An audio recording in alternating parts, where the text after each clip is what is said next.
My name is Elena. I am 32 years old and my profession is officially listed on tax returns as a housewife. But in reality, I am the ghost architect behind a tech empire worth millions. I spent 5 years building my husband from a college dropout into a CEO, only to be treated like a servant the moment he tasted success. I thought my husband and his friends were joking when they left me stranded at a rest stop 100 miles from nowhere. Find your own way back, they laughed as they drove off, leaving me in the dust.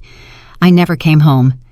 3 years later, he found me, but by then, I was no longer his wife. I was his boss. There were 90 desperate messages waiting for me, but I did not reply to a single one until I had the foreclosure papers in my hand. Before I continue this story, let me know where you are watching from in the comments below. Hit like and subscribe if you have ever had to stand up to a partner who underestimated your worth. The scorching heat of the Nevada desert distorted the air around us, making the asphalt of the gas station shimmer like a mirage. We were parked at a desolate rest stop off Interstate 15, somewhere between Los Angeles and Las Vegas. It was the kind of place where the only sound was the hum of the vending machines and the distant roar of 18-wheelers speeding toward the horizon. My husband Jason was leaning against his brand new Range Rover, posing for a photo with his two best friends, Kyle and Todd. They looked like the picture of success in their designer sunglasses and linen shirts, laughing loudly enough to make the tired cashier inside the store glare through the window. I stood by the pump holding 3 bottles of cold water, my hands trembling slightly, not from the weight, but from the exhaustion that had settled deep in my bones. I had driven the first 4 hours of the trip because Jason wanted to save his energy for the blackjack tables. Yet the moment we pulled over, he had tossed the keys to Kyle, declaring that he was ready to party. I was just the designated driver, the luggage carrier, and the punching bag for their jokes. I walked toward the car, careful not to trip in my sandals. The heat was oppressive, almost 100 degrees, and the smell of gasoline mixed with expensive cologne was making me nauseous. "Get in." "Elena, we do not have all day." Jason snapped, his eyes still fixed on his phone screen, checking his stock portfolio. I opened the back door and slid onto the plush leather seat. As I did, a single drop of condensation from the cold water bottle dripped onto the beige upholstery. It was a tiny spot, no bigger than a dime, that would have dried in seconds, but Jason reacted as if I had poured acid on his lap. "Are you serious, Elena?" he shouted. Turning around from the front passenger seat, his face twisting into a mask of disgust. "Look at what you did. This is Italian leather. Do you have any idea how much this car costs? Of course you do not, because you have never paid for anything in your life." I quickly reached for a napkin, trying to dab the spot, but Kyle, who was sitting in the driver's seat, let out a loud, mocking groan. "Man, I told you bringing the ball and chain was a mistake," Kyle said, looking at Jason with a smirk.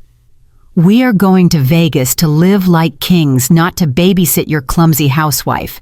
She is killing the vibe, Jason." Todd, who was sitting next to me in the back, snorted in agreement. "Yeah, Jason. Why did she even come? She is just going to complain about the smoke in the casinos and beg you to go to bed early. You should have left her at home with the vacuum cleaner where she belongs." I felt a lump form in my throat, but I swallowed it down. I was used to this. For the past 2 years, ever since Jason Company, specifically the company I built the code for, hit it big, this had been my life. I was no longer his partner. I was an accessory, and an embarrassing one at that, because I refused to dress like the plastic Instagram models his friends dated. "I am sorry, Jason," I said, my voice quiet. "It is just water. It will dry. Here, drink this, you are dehydrated." I tried to hand him a bottle, but he slapped my hand away. The bottle flew out of my grip and rolled under the seat. "I do not want your water," he spat. "I want a wife who is not completely useless. You embarrass me, Elena. Look at you. You are wearing a dress from 3 seasons ago. You act like a peasant, even though I put a credit card in your hand. I do not use your credit card because you track every penny I spend," I wanted to say. I wanted to scream that the money he was flashing around came from the algorithms I wrote while he was sleeping. I wanted to remind him that the venture capital funding he secured last month was because I ghost-wrote his entire pitch deck. But I said nothing. I had learned that fighting back only made him crueler, especially when he had an audience. Kyle tapped the steering wheel, looking at the rear-view mirror where our eyes met. He had never liked me. He knew I saw through his fake persona. "You know what would be funny," Kyle said, his voice dripping with malice, "if we just made her walk. Maybe a little cardio would do her some good." Todd laughed, slapping his knee. "That is genius. Teach her a lesson about gratitude. She thinks she can just ride in luxury and ruin the leather without consequences." Jason looked at his friends, then back at me. I saw the hesitation in his eyes for a split second, but then I saw the need to impress them override everything else. He wanted to be the alpha male. He wanted to show them that he controlled me. "Get out," Jason said. The air conditioning in the car suddenly felt freezing cold. "What did you just say?" I asked, thinking I had misheard. "I said get out," Jason repeated louder this time. "You want to act like a burden? Then you can figure things out on your own. Maybe if you have to struggle for once in your life, you will appreciate what I provide for you." "Jason, this is not funny," I said, forcing a nervous smile. "We are in the middle of the desert. The next town is miles away." "Stop joking. I am not joking," he said, his voice icy. Kyle unlocked the door. The lock clicked. Kyle turned around, grinning like a shark. "You heard the boss? Out." My heart began to pound against my ribs like a trapped bird. I looked at Jason, waiting for him to break character, waiting for him to tell his friends to knock it off. But he just stared at me with cold, indifferent eyes. He was enjoying this. He felt powerful. I opened the door and stepped out into the blinding sun. The heat hit me like a physical blow. I thought they were just going to make me stand there for a minute to scare me. I thought they would drive to the exit of the gas station and wait. As soon as my feet hit the pavement, Kyle slammed the accelerator. The engine roared to life. "Wait!" I yelled, taking a step forward. "My purse, my phone. Jason, stop." The window rolled down as the car began to move. Jason leaned out, holding my sleek leather wallet, the one thing I had bought for myself with my own savings years ago. "You won't need this where you are going," he shouted over the engine noise. "You can keep the water, though. I am generous like that." He hurled my wallet out the window. It hit the gravel with a dull thud, spilling a few coins and my chapstick into the dirt. But I noticed he did not throw my phone. He knew exactly what he was doing. He was keeping my lifeline. He wanted me stranded without money and without a way to call for help. He wanted me to be terrified so that when he eventually came back, maybe in an hour, maybe in 2, I would be sobbing and grateful. "Find your own way back home," he screamed, laughing as the car peeled out onto the highway, leaving a cloud of dust and exhaust fumes in my face. I stood there frozen. The sound of their laughter seemed to echo in the vast, empty desert, long after the car had disappeared from view. I watched the red taillights of the Range Rover fade into the shimmering heat haze until they were gone completely. The silence that followed was deafening. I was alone. I had no phone. I had no cash, because my wallet lay open and empty on the ground. Jason had taken the credit cards out before throwing it. Most women would have collapsed. Most women would have chased after the car screaming. I felt tears prick the corners of my eyes, but they did not fall. Instead, a strange sensation washed over me. It started in my chest and spread to my fingertips. It was not fear. It was clarity. For 5 years, I had been the glue holding Jason together. I had been the brain behind his brawn, the strategist behind his ego.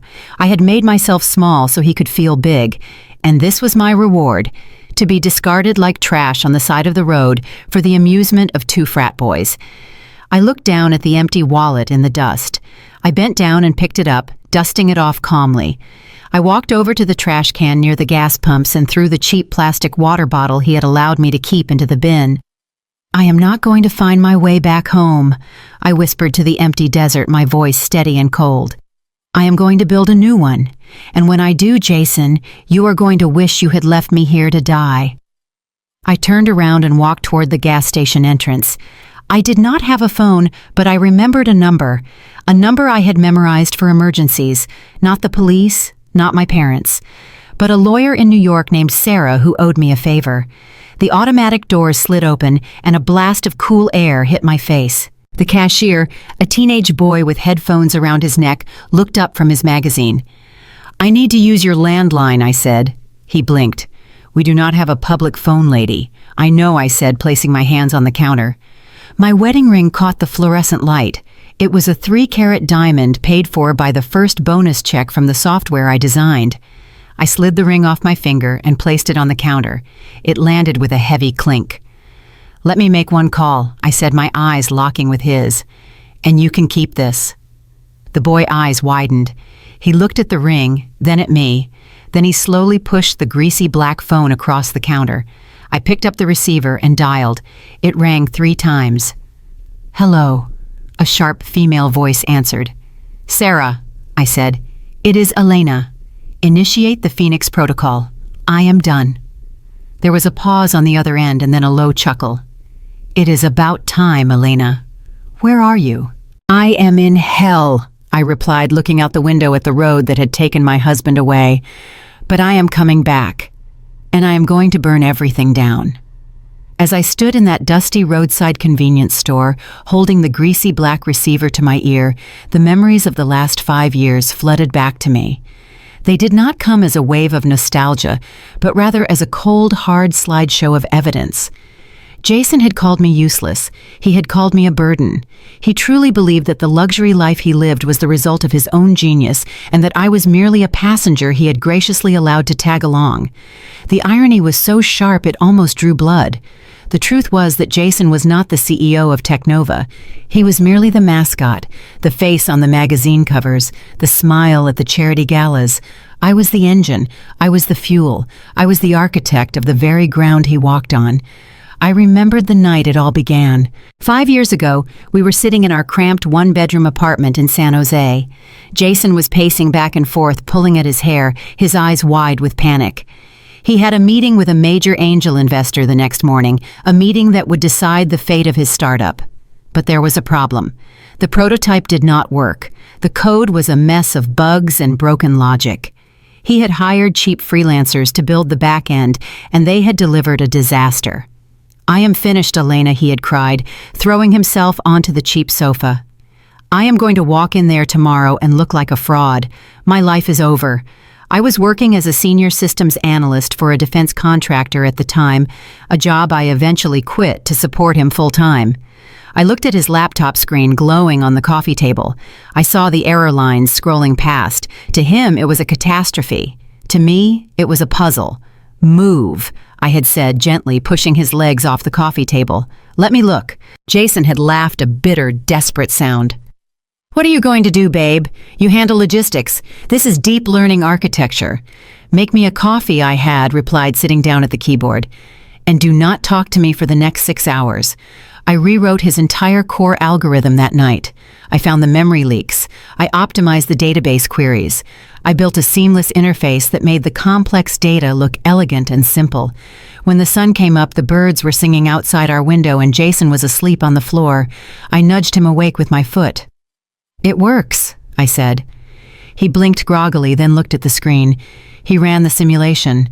It was flawless. He looked at me as if I were a magician. "You did this," he whispered. "We did this," I corrected him. "Now go take a shower. You have a pitch to make." He nailed the pitch. He secured $2 million in seed funding that day. And when he came home popping a bottle of champagne, he toasted to us.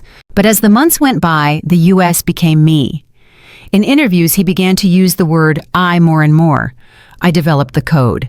I solved the scalability issue. I had the vision. I let him do it. I stepped back into the shadows willingly. Why? Because I loved him, and because I knew how fragile his ego was. Jason needed to be the hero. He needed to be the big man on campus. If I had stood next to him as an equal, he would have felt threatened. So I played the role of the supportive wife. I quit my high-paying job to manage his life. I organized his schedule. I ghost-wrote his emails to investors because his grammar was atrocious. I even researched his competitors and fed him strategic pivots over dinner, making it seem like he had come up with the ideas himself. "You are so smart for thinking of that, honey," I would say, stirring the pasta sauce while he bragged about a new feature I had designed the night before. I made myself small so he could feel big. I pruned my own branches so his tree could get more sunlight. And then came the prenup. It was 6 months before our wedding. Technova was taking off. We were moving into a bigger house. Jason came home one evening with a thick manila envelope and a guilty look on his face. My lawyers think this is necessary, he said, refusing to meet my eyes. It is just standard procedure, Elena. To protect the company. You know how it is. Investors want to make sure their assets are safe. I pulled the document out. It was brutal. If we divorced, I would get nothing. No shares in the company, no alimony. Just a small lump sum payment that would barely cover a year's rent in the city. It was a document designed to protect a king from a peasant gold digger. Is this what you think of me? I asked, my voice trembling. No, of course not, Jason said quickly, grabbing my hands. I love you. This is just paper. We are never going to get divorced. It is just to shut the board members up. Please, Elena. If you love me, you will sign it. He used my love as a weapon. He knew I would do anything for him. But what Jason did not know was that while I was blinded by love, I was not blind to the law. My father had been a contract lawyer before he passed away, and he had taught me to never sign anything without reading the fine print. I took the document to a friend of mine, Sarah, the woman I was currently waiting for on the phone. She read it and threw it on her desk in disgust.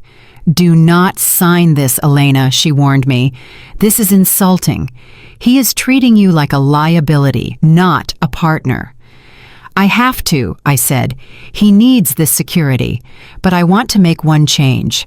I asked Sarah to insert a single clause into the section regarding intellectual property.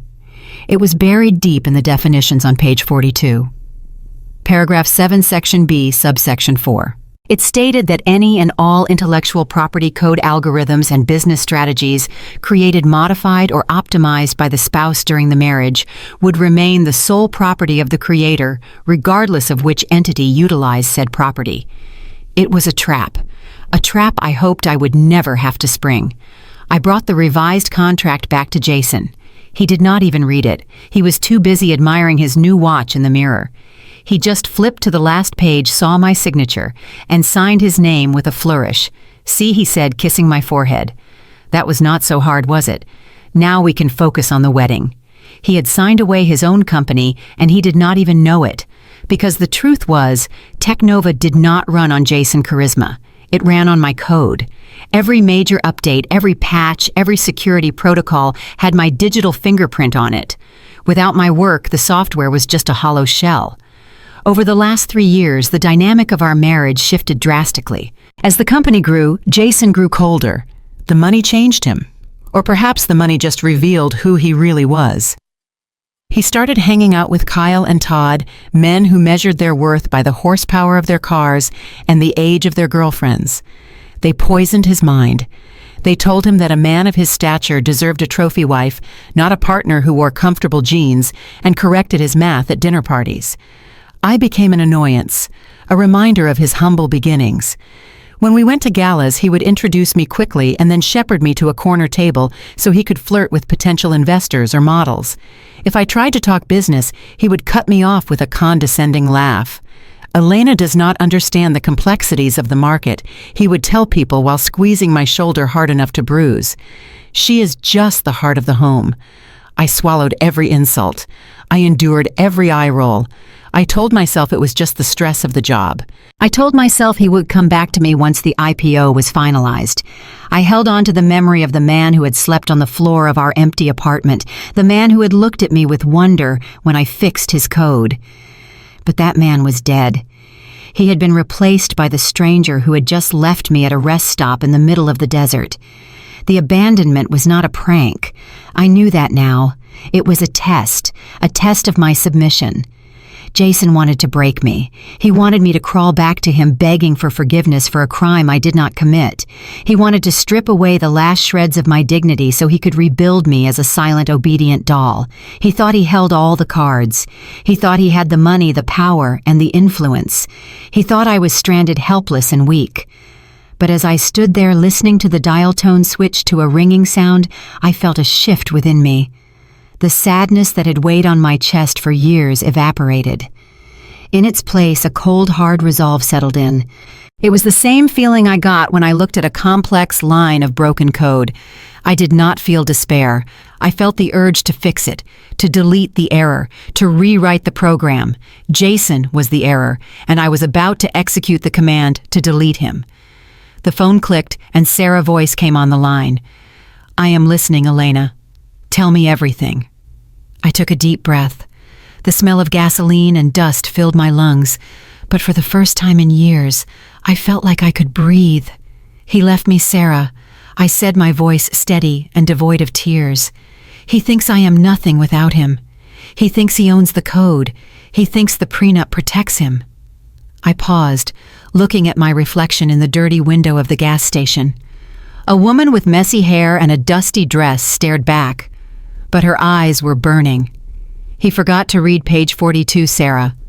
And he forgot who actually built his throne." I want to pull the plug. I want to trigger the IP clause. I want to freeze the assets. And I want you to book me a ticket to Paris tonight. Sarah let out a low, appreciative whistle on the other end. "The nuclear option," she said. "I have been waiting 5 years for this call. Are you sure, Elena? Once we start this, there is no going back. He will be ruined." I looked out at the highway again. The heat waves were still rising from the asphalt, distorting the horizon. I imagined Jason and his friends laughing in the air-conditioned car. I imagined them high-fiving each other, thinking they had taught me a lesson. "I am not going back," I said. "I am moving forward. Burn it down, Sarah. Burn it all down." I hung up the phone and turned to the teenage cashier.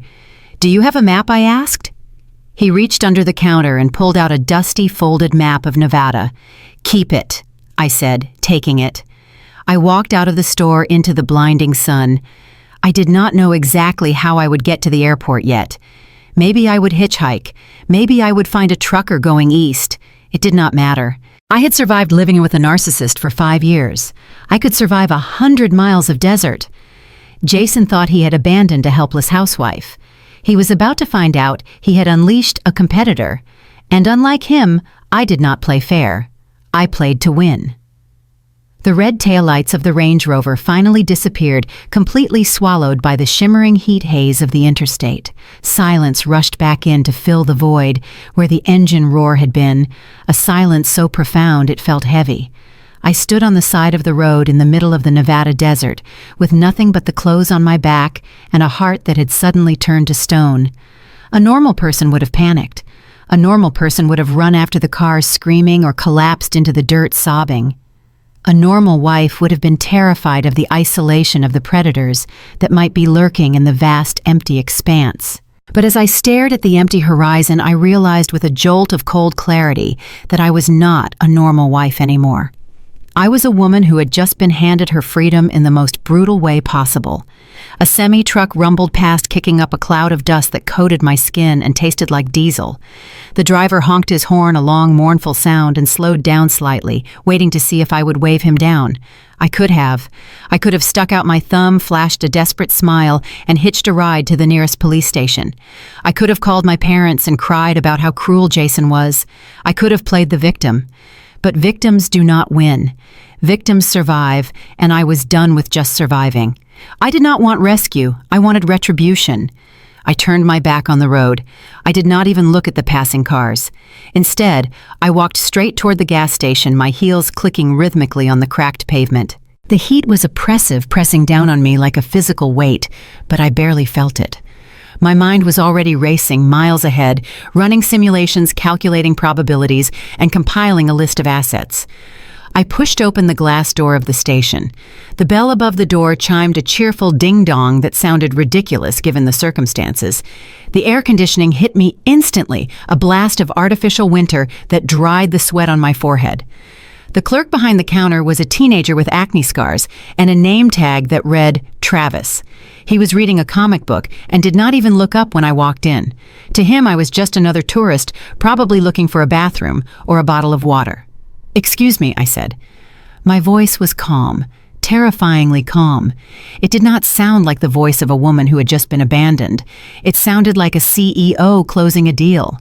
Travis looked up, blinking slowly. "Yeah, can I help you?" "I need to use your phone," I said. He pointed to a sign taped to the register. "No public phone. Store policy." I did not argue. I did not beg. I simply reached down to my left hand. The diamond on my ring finger caught the fluorescent lights above, sparking with a fire that seemed almost angry. It was a 3-carat flawless diamond set in platinum. Jason had bought it not because he loved me, but because he wanted his friends to know he could afford it. It was a symbol of ownership, a shackle made of carbon and metal. I slid the ring off my finger. It left a pale indentation on my tan skin, a ghost of the marriage that had just died. I placed the ring on the scratched countertop. It made a heavy, solid sound. "This ring is worth $25,000, I said, my eyes locking with his. "You can have it. You can sell it. You can give it to your girlfriend." "I do not care. All I want is 5 minutes on your landline, and for you to forget you ever saw me." Travis stared at the ring, his mouth falling open. He looked at me, then back at the ring, then back at me. He saw the designer dress, the determined set of my jaw, and the sheer intensity in my eyes. He realized this was not a negotiation he could win. He silently pushed the greasy black phone across the counter toward me. "Thank you," I said. I picked up the receiver. I did not hesitate. I did not need to look up the number. I had memorized it 5 years ago, the day I signed that prenup. It was a number I had prayed I would never have to use, but one that I had kept in the back of my mind like a parachute in a burning plane. It rang once, twice. Law Offices of Sarah Jenkins. "How may I direct your call?" a receptionist answered. "Put me through to Sarah," I said. "Tell her it is Elena. Tell her the code is red." There was a pause. The receptionist's voice changed instantly, dropping the professional politeness for a tone of urgent efficiency. "Hold, please." 10 seconds later, a familiar voice came on the line. Sharp, crisp, and laced with the kind of intelligence that could cut glass. "Elena, where are you? Why are you calling on an unknown number?" I took a deep breath. I looked out the window of the gas station at the desolate landscape. I saw the heat rising from the ground. I saw the empty road where my husband had left me to die. And I felt a smile curl the corners of my lips. It was not a happy smile. It was the smile of a predator who has just spotted its prey. "Sarah," I said, my voice steady and low, "initiate the Phoenix Protocol." There was a silence on the other end, a heavy, loaded silence. Sarah knew what that meant. We had designed the Phoenix Protocol together over a bottle of wine 3 years ago when I first started suspecting that Jason was losing his way. It was a scorched earth policy, a nuclear option. It meant total erasure. It meant triggering the hidden clauses in the contracts, activating the dormant code in the company servers, and disappearing from the face of the earth. "Are you sure?" Sarah asked softly. "Once I press enter, there is no undo button. The assets will be frozen. The shell companies will be activated. Your identity will be scrubbed. Jason will wake up tomorrow morning as the CEO of a ghost ship." "I am sure," I said. "I am done with him, Sarah. I am done being the shadow. He thinks he abandoned me. He has no idea he just set me free." I heard the rapid clicking of a keyboard on the other end. Sarah was already working. She was the best lawyer in New York for a reason. She was ruthless, efficient, and fiercely loyal. "Done," Sarah said. "The transfers have started. By the time the banks open tomorrow morning, the accounts will be empty. The intellectual property rights have been reverted to your holding company. Now we need to get you out of there. Where are you?"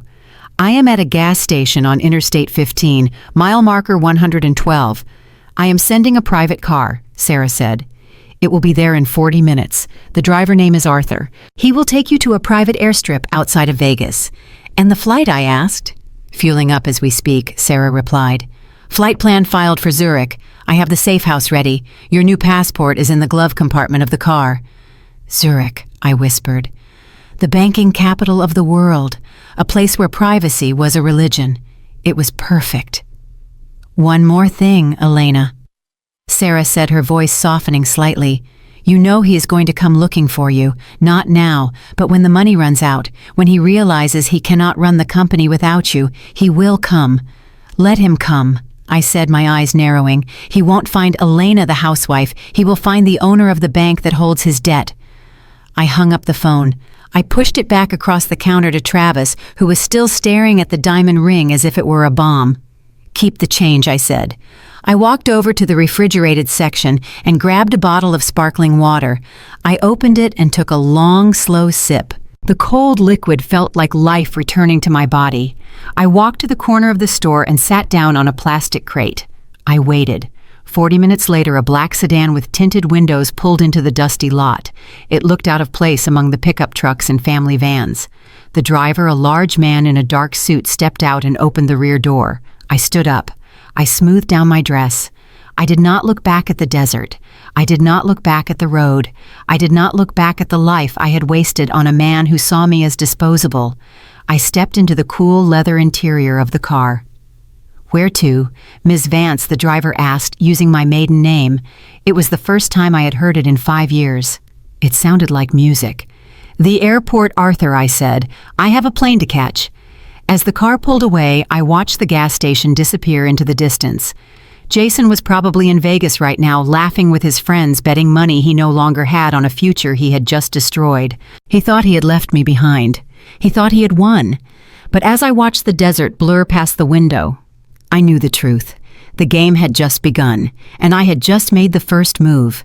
The neon lights of the Las Vegas Strip welcomed us like a conquering army returning home. As Kyle steered the Range Rover into the valet driveway of the Bellagio, I felt a surge of adrenaline that completely washed away the image of Elena standing in the dust. The guilt I had momentarily felt when I saw her small figure receding in the rearview mirror had been replaced by a righteous sense of vindication. I told myself that I was doing this for us. Elena had become complacent. She had become ungrateful. She needed a shock to the system to remind her of who put food on the table and who bought the clothes on her back. A few hours of sweating in the heat and figuring out her own transportation would humble her. She would probably catch a ride with a trucker or find a bus station, and by the time she got home, she would be so relieved to see the air conditioning and the marble floors that she would never nag me about my spending habits again. "Man, did you see her face?" Kyle laughed, tossing the keys to the valet. She looked like a lost puppy. "You are a legend, Jason. Most guys complain about their wives, but you actually did something about it." I adjusted my blazer and stepped out onto the red carpet, inhaling the scent of money and expensive perfume. "It is called tough love, Kyle," I said, puffing out my chest. "Elena is smart. She will figure it out. She just needs to learn that my patience has limits." We checked into the penthouse suite. I handed my black card to the receptionist without a second thought. It was the corporate card, technically, but since I was the CEO, I approved my own expenses. Elena was the one who usually audited the statements and highlighted personal expenditures with a disapproving red pen, but she was not here. For the first time in years, I felt completely unshackled. No judgment, no side-eye when I ordered the third bottle of Cristal, no lectures about quarterly projections. That first night was a blur of flashing lights and rolling dice. We hit the high-limit blackjack tables. I was on a winning streak. Every card I touched turned to gold. I felt invincible. At around 2 a.m, while Kyle was flirting with a cocktail waitress, I reached into my pocket to check my phone. I wanted to see if Elena had called. I expected to see 20 missed calls and a string of texts begging me to come back and pick her up. I pulled out a phone, but it was not mine. It was hers. I had forgotten that I still had it. I stared at the screen. The wallpaper was a picture of us from 5 years ago, back when we were poor and happy eating pizza on the floor of our first apartment. I frowned, feeling a flicker of annoyance. "Check this out," I said, holding up the phone to Todd. "I still have her phone. She cannot even call me to apologize." Todd laughed, swirling his whiskey. "That is even better, dude. That means she is out there right now, probably using a payphone like it is 1999. Or maybe she is walking. Can you imagine her walking in those heels?" I unlocked her phone. I knew the passcode. It was our anniversary date. I expected to see outgoing calls to my number, or maybe a drafted text she had tried to send before I took the phone. But there was nothing. No frantic notes, no drafted apologies. The phone was silent. "She's probably sulking," I said, tossing the phone onto the velvet sofa. "She is too proud. She's probably sitting at that gas station right now waiting for me to turn around. Well, she is going to have to wait a long time." We partied for 2 more days. I tried to push Elena to the back of my mind, but she kept creeping in. Not because I missed her, but because of the inconveniences. I needed the password for the flight miles account to upgrade our return tickets, but Elena was the one who managed the passwords. I tried to log into the company bank account to check a transfer, but the two-factor authentication code was sent to her phone, which was dead on the couch. It is fine, I told myself. I will sort it out when I get home. She will be there. She has nowhere else to go. Her parents are dead and she has no close friends because she spends all her time working on my company. She is totally dependent on me. On the third day, the hangover hit me like a freight train. The adrenaline had worn off, leaving me irritable and exhausted. The drive back to California was quiet. Kyle and Todd were asleep in the back, and I drove staring at the desert landscape. We passed the exit for the rest stop where I had left her. I glanced at it, half expecting to see her still standing there like a statue. But the lot was empty. Good, I thought. She made it home. I imagined the scene awaiting me. She would be in the kitchen, probably cooking something elaborate to try and win back my favor. Her eyes would be red from crying.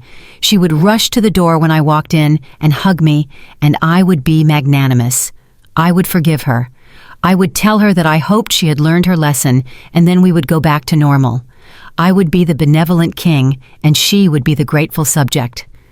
I pulled into the driveway of our estate in the late afternoon. The house stood imposing and beautiful on the hill, the white stone glowing in the sunset. But as the garage door opened, I felt a strange prickle on the back of my neck. Her car was gone. I parked the Range Rover and frowned. Maybe she went grocery shopping. Yes, that must be it. She is making a welcome home dinner. I walked into the house through the garage entrance. "Honey, I am home," I called out, my voice echoing in the hallway. Silence. Not the peaceful silence of a library, but the heavy, oppressive silence of a tomb. The air was stale. Usually the house smelled like vanilla candles or fresh flowers. Today it smelled like nothing. It smelled like dust settling on untouched surfaces. Elena. I yelled louder, dropping my keys on the counter. I walked into the living room. It was pristine. The cushions were fluffed. The curtains were drawn. It looked like a showroom, not a home. I went upstairs, taking the steps two at a time. Elena, stop playing games. I know you are here. I checked the master bedroom. The bed was made perfectly, the sheets pulled tight. I opened the closet. Her clothes were there. Her shoes were lined up. Her perfumes were on the vanity. See, I whispered to myself, letting out a breath I did not know I was holding. She is just out. She did not leave. She left her stuff. You cannot leave without your stuff. I went back downstairs to the kitchen. I needed a drink. My head was pounding, and the silence was starting to get under my skin. I opened the fridge to get water and noticed it was fully stocked. Everything was normal. I was overreacting. Then I saw it. On the center island made of imported Italian marble, there was a single object sitting in the exact center of the vast, empty surface. It was her wedding ring. I walked over to it slowly. The diamonds sparkled in the fading sunlight coming through the window. Next to the ring was a small piece of yellow notepad paper. It was not a letter. It was not a tear-stained essay. It was a note scrawled in her elegant, sharp handwriting. I picked it up. My hands were shaking slightly, though I told myself it was just the alcohol withdrawal. I read the words. You wanted me to find my own way back. I found it. Goodbye. I stared at the paper. I flipped it over, expecting more, expecting a list of demands, expecting a phone number. But there was nothing. Just those two sentences. I laughed. It was a dry, humorless sound that cracked in the empty kitchen. Is this a joke, Elena? I shouted at the empty room. You leave your ring and a dramatic note, and you think I'm going to chase you. You think I'm going to panic. I tossed the note back onto the counter. She was bluffing. This was a power play. She had probably gone to a hotel for a few days to scare me. She wanted me to call the police. She wanted me to run around town looking for her so she could feel important. Well, I am not playing your game, Elena, I muttered, grabbing a beer from the fridge. I sat down on the bar stool and spun the diamond ring on the marble surface. It spun like a top, creating a blur of light before wobbling and falling flat with a metallic clink. You found your own way, I mocked her words, talking to the empty air. Yeah, right. You have no money. You have no job. You have no cards. How far can you possibly go? You will be back before the milk in the fridge expires. I took a long pull of the beer and pulled out my phone to call Kyle. I wanted to tell him about the stunt she was pulling. I wanted to laugh about how dramatic women could be. But as I looked around the darkening kitchen, the shadows stretching long across the floor, I could not shake the feeling that the house felt different. It was not just quiet. It felt cold. The thermostat was set to 72 degrees, but I shivered. It was as if the warmth had been sucked out of the walls along with her. I realized then that I did not know how to turn on the landscape lights outside. Elena always did that from her phone. I did not know what to order for dinner because she always handled the meal planning. I sat in the dimming light, the silence pressing against my eardrums, and for the first time, a tiny crack appeared in my armor of arrogance. "Where are you?" I whispered, looking at the ring. But deep down in the part of my brain that I refused to listen to, I knew the answer. She was gone, and she had not just left the house. She had left the life. I finished the beer and slammed the bottle down. "Fine," I said, loud and defiant. "Run away. See if I care. I built this empire. I am the CEO. I do not need a secretary to live my life." I walked out of the kitchen, leaving the ring and the note where they lay. I went to the living room and turned on the giant television, turning the volume up high to drown out the silence. I told myself I was celebrating my bachelorhood. I told myself that tomorrow I would hire a housekeeper and a personal assistant, and everything would be better than before. I did not know yet that the housekeeper could not fix the code that was currently holding my company together. I did not know that the personal assistant could not remember the lies I had told the board of directors. I did not know that the woman who had left that note was not just my wife, but the only thing standing between me and prison. I fell asleep on the couch that night, the TV flickering blue light over my face, dreaming that I was still in Vegas, winning. I woke up the next morning to the sound of my phone ringing. It was the CFO of my company. "Jason, where are you?" he asked, his voice panicked. "The bank just froze our operating accounts." I sat up, rubbing my eyes.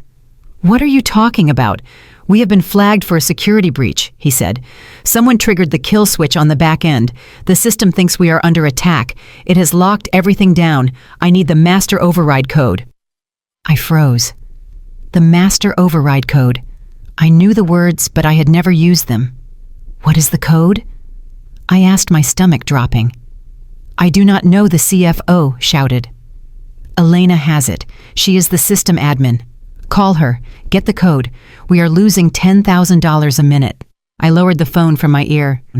I looked toward the kitchen where the yellow note was still sitting on the marble island. "You wanted me to find my own way back." The realization hit me harder than the desert sun. She did not just leave. She took the keys to the kingdom with her, and I was sitting on a throne that was about to collapse. The following Monday morning at the headquarters of Technova began with a deceptive calm. I walked into the glass-walled lobby, wearing my best Italian suit, trying to project the image of a man in control. The receptionist smiled nervously as I passed, and I nodded curtly, adjusting my tie. In my mind, I had already constructed a narrative to explain Elena's absence. She was visiting a sick relative in Europe. It was a lie that bought me time I thought I would use to hire a replacement who could handle the menial tasks Elena used to do. I sat down in my ergonomic leather chair in the corner office, overlooking the Silicon Valley skyline, and exhaled. I told myself that the hard part was over. I was a single man again, a wealthy CEO, and I had the world at my feet. I was wrong. The hard part had not even begun. At 9:15 exactly, my office door burst open. It was David, my head of engineering. David was a brilliant coder, but he lacked social skills, and right now he looked like he had seen a ghost. His face was pale and he was sweating through his gray t-shirt. "Jason, we have a problem," David said, his voice cracking. "A big problem." I leaned back in my chair, annoyed by the interruption. I was trying to check my emails on my phone, but for some reason my corporate email account wasn't refreshing. "What is it, David?" I asked, keeping my tone bored. "Did the server room get too hot again? Just call maintenance." "No," Jason, David said, walking over to my desk and slamming his laptop down. "It is not the temperature. It is the code, the core architecture. It is gone." I laughed. "What do you mean it is gone?" Code does not just grow legs and walk away. David turned his laptop screen toward me. Instead of the usual stream of data and analytics, the screen was black. In the center of the screen was a single dialog box with a red padlock icon and the words, "Access denied, administrative privilege revoked." I stared at the screen. I did not understand what I was looking at. To me, code was just magic that happened in the background so I could sell the product. "Just reboot it," I said, waving my hand dismissively. "Or hack it. You are the head of engineering. Fix it." "I cannot fix it, Jason," David shouted, losing his composure. "You do not understand. We are locked out. The root access key has been changed. Whoever did this has higher clearance than me, higher clearance than anyone in this building. The system thinks we are intruders. It has engaged the firewall." I felt a cold drop of sweat slide down my spine. Higher clearance. There was only one person who had higher clearance than the engineering team, the person who built the system. Elena. I tried to keep my voice steady. "Okay, so call the backup server. Restore from the cloud. We tried," David said, running a hand through his hair. "That is the other thing. The backups are encrypted, and the encryption key is missing. It is like the entire database has been put in a safe and someone threw away the key. Who has the master password, Jason?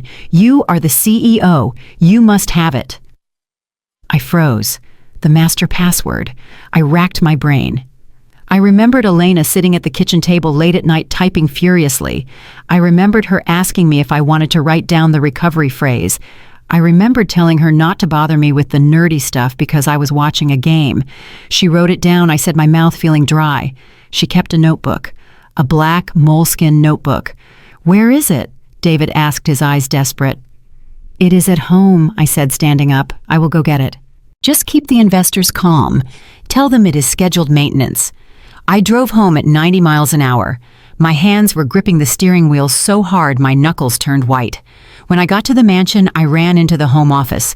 I tore through the drawers. I pulled books off the shelves. I overturned the desk. I found the notebook in the bottom drawer. I opened it with shaking hands. It was empty. Every single page had been ripped out. I stared at the empty binding. She had planned this. She had taken the codes. She had taken the passwords. She had taken the logic that made my company function and left me with a hollow shell. I drove back to the office in a daze. When I walked onto the engineering floor, the silence was terrifying. Usually there was the sound of keyboards clacking and people talking. Now 50 engineers were sitting at their desks staring at blank screens. They looked at me as I walked in. Their eyes were not filled with respect anymore. They were filled with fear and accusation. They knew. They knew I was a fraud. They knew I did not know how to fix this. David ran up to me. "Did you find it?" "No," I whispered. David slumped against the wall. "Then we are dead. The system just initiated a protocol called Phoenix. It is deleting the temporary caches. We are losing customer data, Jason. We are losing transaction histories. Stop it!" I yelled, my panic turning into anger. "Just stop the code. Unplug the servers if you have to." "We cannot unplug the cloud," Jason, David said, looking at me like I was an idiot. Just then, my assistant rushed over holding a tablet. Her face was gray. "Mr. Sterling," she said, "the investors are on the line, the venture capital group from New York. They say their access to the quarterly report portal has been revoked. They are demanding to speak to you. Now." I straightened my jacket. This I could handle. I could not code, but I could talk. I could charm. I could spin. This was my arena. "Put them on the big screen in the conference room," I said. I walked into the conference room. The giant screen on the wall flickered to life, revealing the stern faces of the 3 lead investors. In the center was Marcus, the senior partner. He did not look happy. Jason Marcus said, his voice booming through the speakers. "Why are we locked out of the dashboard? We are trying to verify the user growth numbers for the next tranche of funding." "Small technical glitch," Marcus, I said, flashing my winning smile. "We are upgrading the security protocols. You know how it is. Better safe than sorry. We will have you back online in an hour." "Upgrade," Marcus repeated skeptically. "We did not authorize an upgrade. And why is the public-facing website down?" I felt the blood drain from my face. The website was down. "Is it?" I asked, trying to sound surprised. It must be the DNS propagation. Do not give me that jargon, Jason Marcus snapped. You do not know what DNS propagation is. Listen to me. We have a clause in our contract. If the platform goes offline for more than 4 hours, it triggers a default event. We can pull our funding. You would not do that, I said, my smile faltering. We are partners. We are partners with a functioning company, Marcus said. Right now, you look like a sinking ship. Fix it, Jason, or we are out. The screen went black. I sat there in the empty conference room staring at my reflection in the dark glass. I looked small. I looked terrified. I need Elena, I whispered. I pulled out my phone. I dialed her number again. It went straight to voicemail. You have reached Elena. I am currently unavailable. If this is a business inquiry regarding Technova, please contact the CEO, as he assures everyone he is fully capable of running the company alone. Her voice was cheerful, professional, and dripping with sarcasm. She had changed her voicemail greeting. She knew. She was mocking me from wherever she was. I threw the phone against the wall. It shattered, but it did not make me feel better. By Wednesday, the situation had spiraled into a catastrophe. The news had leaked.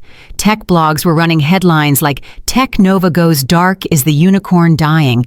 Our stock price on the private market was in free fall. I spent the days hiding in my office pretending to make calls. I was not making calls. I was searching through old emails trying to find anything that could help. I searched for keywords like password admin root key. I found thousands of emails from Elena. Subject weekly update. Jason, I handled the server migration. You do not need to do anything. Subject password change. Jason, I updated the security keys. I put them in the secure vault. You have the access code in your head right. Subject backup protocol. Jason, just a reminder that the IP belongs to the creator. I filed the paperwork today. Love you. I read that last one again.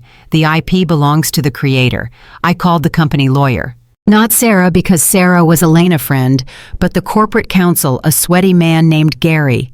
Gary, I shouted into the landline, can she do this? Can she just lock us out of our own product? Gary sounded tired. I have been looking at the contracts, Jason, the ones you signed 5 years ago, and the prenup. It appears that technically the code does not belong to Technova. It belongs to a holding company called Vance Architectures. Who is Vance Architectures? I demanded. Vance is your wife. Maiden name, Jason Gary said. You signed a licensing agreement. Technova leases the software from her. If she terminates the lease, she has the right to revoke access. She cannot terminate the lease. I screamed. We are married. The contract has a clause, Gary said. A termination for cause clause. If the licensee acts in a way that is detrimental to the licensor moral standing or well-being, the lease can be voided immediately. Abandoning her in a desert probably counts as detrimental to her well-being. I slammed the phone down. I was trapped. I was a tenant in my own house and the landlord had just changed the locks. By Friday, the office was a ghost town. The engineers had stopped coming in. What was the point of coming to work if you could not code? They were all updating their resumes. I walked through the empty rows of desks, looking at the family photos and the half-drunk coffee cups. I reached the server room at the back of the building. I swiped my badge. The light turned red. Access denied. I kicked the door. I kicked it until my foot hurt. Let me in, I screamed at the metal door. It is my company. I built this. But I had not built it. That was the hard truth that was finally settling in. I had never built anything. I was a salesman selling a car that I did not know how to drive, and now the mechanic had walked off the job with the engine. I sat down on the floor outside the server room. I loosened my tie. I looked at my hands. They were soft, manicured hands. Hands that had never written a line of code in their life. I thought about the last 5 years. I thought about how I used to sit in meetings nodding my head while Elena explained the technical roadmap to the team. I took the credit. I took the bonuses. I took the magazine covers. And she stood in the back holding my coat, smiling that quiet smile. I thought she was content. I thought she was happy to be the supportive wife. I never realized that she was not just supporting me, she was sustaining me. She was the oxygen in the room, and I had just sucked it all out. My phone on the desk buzzed. It was the only thing that was still working. It was an email. Not from Elena, from the bank. Subject Notice of Default. Dear Mr. Sterling, due to the cessation of business operations and the collapse of your revenue stream, the bank is calling in your personal loan, the loan that was secured against your equity in Technova. Since the equity is now effectively worthless, we will be moving to seize your personal assets to cover the debt. This includes your primary residence. You have 30 days to vacate. I stared at the email. The words swam before my eyes. Lost. Everything was lost. In 1 week, I had gone from a master of the universe to a homeless fraud. And the worst part was that there was no one to blame but myself. I could not blame the market. I could not blame the competitors. I had handed the gun to my executioner and dared her to pull the trigger. I stood up slowly. My legs felt heavy. I walked back to my office. I looked at the nameplate on the door, Jason Sterling, CEO. I grabbed the nameplate and ripped it off the wall. I threw it into the trash can. I sat down at my desk and pulled out a piece of paper. I needed to write a letter, not a resignation letter, a letter to her. Dear Elena. I stared at the blank page for an hour. I did not know what to say. Sorry seemed too small a word. Come back seemed too selfish. I realized then that I did not even know where to send it. She was gone. She had vanished into the digital ether just like the code she had taken. I was alone in the glass tower I had pretended to build. The sun was setting, casting long shadows across the floor. The silence was absolute, and in that silence I finally understood the magnitude of my mistake. I had not just lost a wife. I had lost the brain, the heart, and the soul of my existence. I put my head in my hands, and for the first time since I was a child, I wept. Not for the money, not for the company, but for the realization that without her, I was nothing. The digital silence that followed my departure was not absolute. While I had blocked Jason on my phone, my social media, and every professional platform we once shared, I left one small window open. It was a digital peephole, an old email address I had created in college, one that I used mostly for junk mail and newsletters. I knew Jason remembered it because it was the recovery email for his Netflix account. I did not leave it open because I wanted to hear from him. I left it open because I wanted to watch him rot. Over the course of the next 2 years, that inbox became a diary of a man unraveling. It collected 90 messages, 90 screams into the void. I never replied to a single one. I simply read them, categorized them, and archived them. They were my morning newspaper. They were the confirmation that my plan was working perfectly. The first 10 messages arrived within the first week of my disappearance. They were not messages of concern. They were messages of rage. They were the tantrums of a spoiled child who had lost his favorite toy. Message 1 arrived at 3 in the morning the day after he returned from Vegas. Where are you? Pick up the phone. This isn't funny anymore, Elena. You are acting like a lunatic. I read that message while sitting in the first-class lounge at JFK waiting for my connection to Zurich. I sipped my champagne and swiped the screen to mark it as read. Message 3 came 2 days later. You are in breach of contract. I spoke to Gary. You cannot just leave and lock up the system. I will sue you. I will drag you to court and take every penny you think you have. Come back home and fix the server immediately, or I will call the police and report you for corporate sabotage. I laughed out loud when I read that one. I was currently meeting with a Swiss banker transferring my assets into a blind trust. Jason could not sue me because he did not have the money to pay a retainer. And he could not call the police because he knew that if they investigated the company finances, they would find the fraud he had committed before I left. By the end of the first month, the tone began to shift. The anger was still there, but it was mixed with panic. The reality of the situation was setting in. The investors were pulling out. The employees were quitting. The bills were piling up. Message 15. Elena, please. I do not know the password for the payroll account. People are threatening to walk out. Just send me the code. We can talk about a divorce later. Just give me the code. I was in Paris by then. I had rented a beautiful apartment in the Marais district with high ceilings and a view of the slate gray rooftops. I was working under my maiden name, Elena Vance. I had started a boutique consultancy firm helping European startups avoid the mistakes my husband had made. I was rebuilding my identity brick by brick. I remember sitting at a cafe near the Seine, dipping a croissant into my coffee when message 20 arrived. It was the first attempt at emotional manipulation. Baby, I am so sorry. I have been doing a lot of thinking. I know I was a jerk. It was Kyle.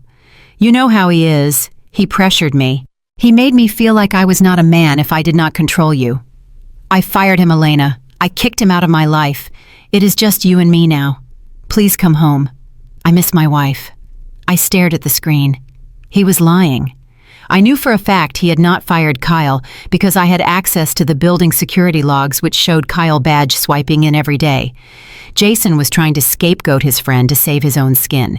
He did not miss his wife. He missed his system administrator. He missed his cook. He missed his mother. I took a bite of my croissant and deleted the message. As the months turned into a year, the messages became sporadic but more intense. The facade of the successful CEO had completely crumbled. The news had reported that Technova had filed for Chapter 11 bankruptcy protection. Jason Sterling, the golden boy of Silicon Valley, was now a pariah. Message 42. They are taking the car Elena, the Range Rover. They towed it this morning. I have to take an Uber to meetings. It is humiliating. How can you do this to me? We built this life together. Do you not have a heart? I was in Milan attending a Fashion Week event when I read that. I was wearing a dress that cost more than the down payment on his car. I had a heart. It was beating strong and steady. It was just no longer beating for him.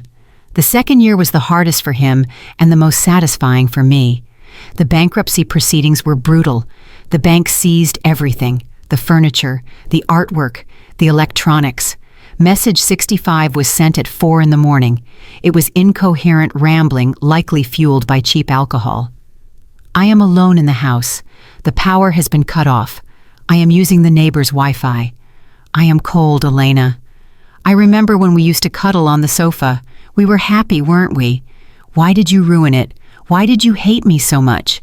I did not hate him. Hate requires energy. I felt nothing. I felt the same way a surgeon feels when removing a tumor. It is a necessary procedure. The tumor does not get to ask why it is being cut out. Then came the end. The final spiral. 2 years and 3 months after he left me in the desert, the mansion was foreclosed. Jason was evicted. He had nowhere to go. His friends had abandoned him the moment the money ran out. His reputation was destroyed. Message 88. I am sleeping in a motel on the outskirts of town. It has roaches. I have $20 to my name. I read this while standing on the balcony of my new office in London. My company, Ventura Holdings, had just closed an acquisition deal worth £40 million. I was holding a glass of vintage red wine looking out at the city lights. Then came the final messages.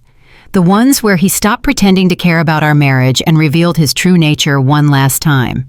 Message 89. I know you have a crypto wallet. I remember you bought Bitcoin years ago. The hard drive is in the storage unit, right? I know you have the key. Just give me the password. I do not want you back. I just want the money. You owe me that much. Message 90. Elena, I am begging you. I have nothing. I am sick. I am hungry. Unlock the wallet. Please, just reply to me. Just one word. Tell me you are alive. Tell me you hear me. I looked at the message. I looked at the timestamp. It was sent 5 minutes ago. I placed my phone on the marble railing of the balcony. Below me, London was alive with the sound of traffic and life. Above me, the stars were shining just as bright as they had in the Nevada desert. I typed a reply for the first time in 2 years. My fingers hovered over the send button. I typed, I hear you. Then I deleted it. He did not deserve my words. He did not deserve my anger. And he certainly did not deserve my pity. I went into the settings of the email account. I scrolled down to the bottom of the page. I found the button that said, Delete Account. A dialog box popped up. Are you sure you want to delete this account? All data will be permanently lost. I thought about Jason sitting in a roach-infested motel, waiting for a notification that would never come. I thought about the man who had thrown my wallet into the dirt. I thought about the boy who had laughed as he drove away. I pressed confirm. The screen went white. The 90 messages vanished. The link was broken. I took a sip of my wine and turned back to the party inside my penthouse. My new partner, a kind and brilliant man named Julian, was waiting for me. He smiled as I walked in. "Is everything okay?" he asked, handing me a fresh glass. I smiled back, a genuine smile that reached my eyes. "Yes," I said. "I just took out the trash." I had spent 2 years watching Jason drown in the consequences of his own actions. I had watched him lose his company, his home, his friends, and his dignity. I had watched him turn from a tyrant into a beggar. But now the show was over. I had built a new empire. I had found a new life, and I had no more time to waste on ghosts. However, fate has a funny way of circling back. Just when I thought I was completely free of Jason Sterling, the universe decided to arrange one final meeting. A week later, my assistant walked into my office with a file. "Ms. Vance," she said, "we have just acquired a small software firm in California. It was a distress sale. They have some decent IP, but their management is a mess. We need to send someone over to restructure the team." I opened the file. I scanned the list of employees. And there at the bottom of the list, in the position of junior sales associate, was a name I knew well: Jason Sterling. I felt a cold thrill run down my spine. He had managed to scrape himself off the floor and get a low-level job at the very company I had just bought. He had no idea I was the owner. He had no idea his ex-wife was now his ultimate boss. I looked up at my assistant. "Prepare the jet," I said. "I will go to California personally. I think it is time for a performance review." The 90 messages were just the prologue. The real story was about to begin. And this time, I was not going to be the one left stranded. 3 years is an eternity in the world of business. In 3 years, empires can rise from the ashes, and castles built on sand can crumble into the sea. Time is the only judge that cannot be bribed, and it had rendered its verdict on my life with brutal efficiency. I stood by the floor-to-ceiling window of my corner office on the 45th floor of the Ventura Holdings building. The city sprawled beneath me, a grid of lights and moving parts that looked like a circuit board I had designed. My reflection in the glass was a stranger to the woman who had once stood crying in a gas station parking lot. That woman was dead. I had buried her in the Nevada desert and left her there to bleach in the sun. The woman in the reflection was sharp.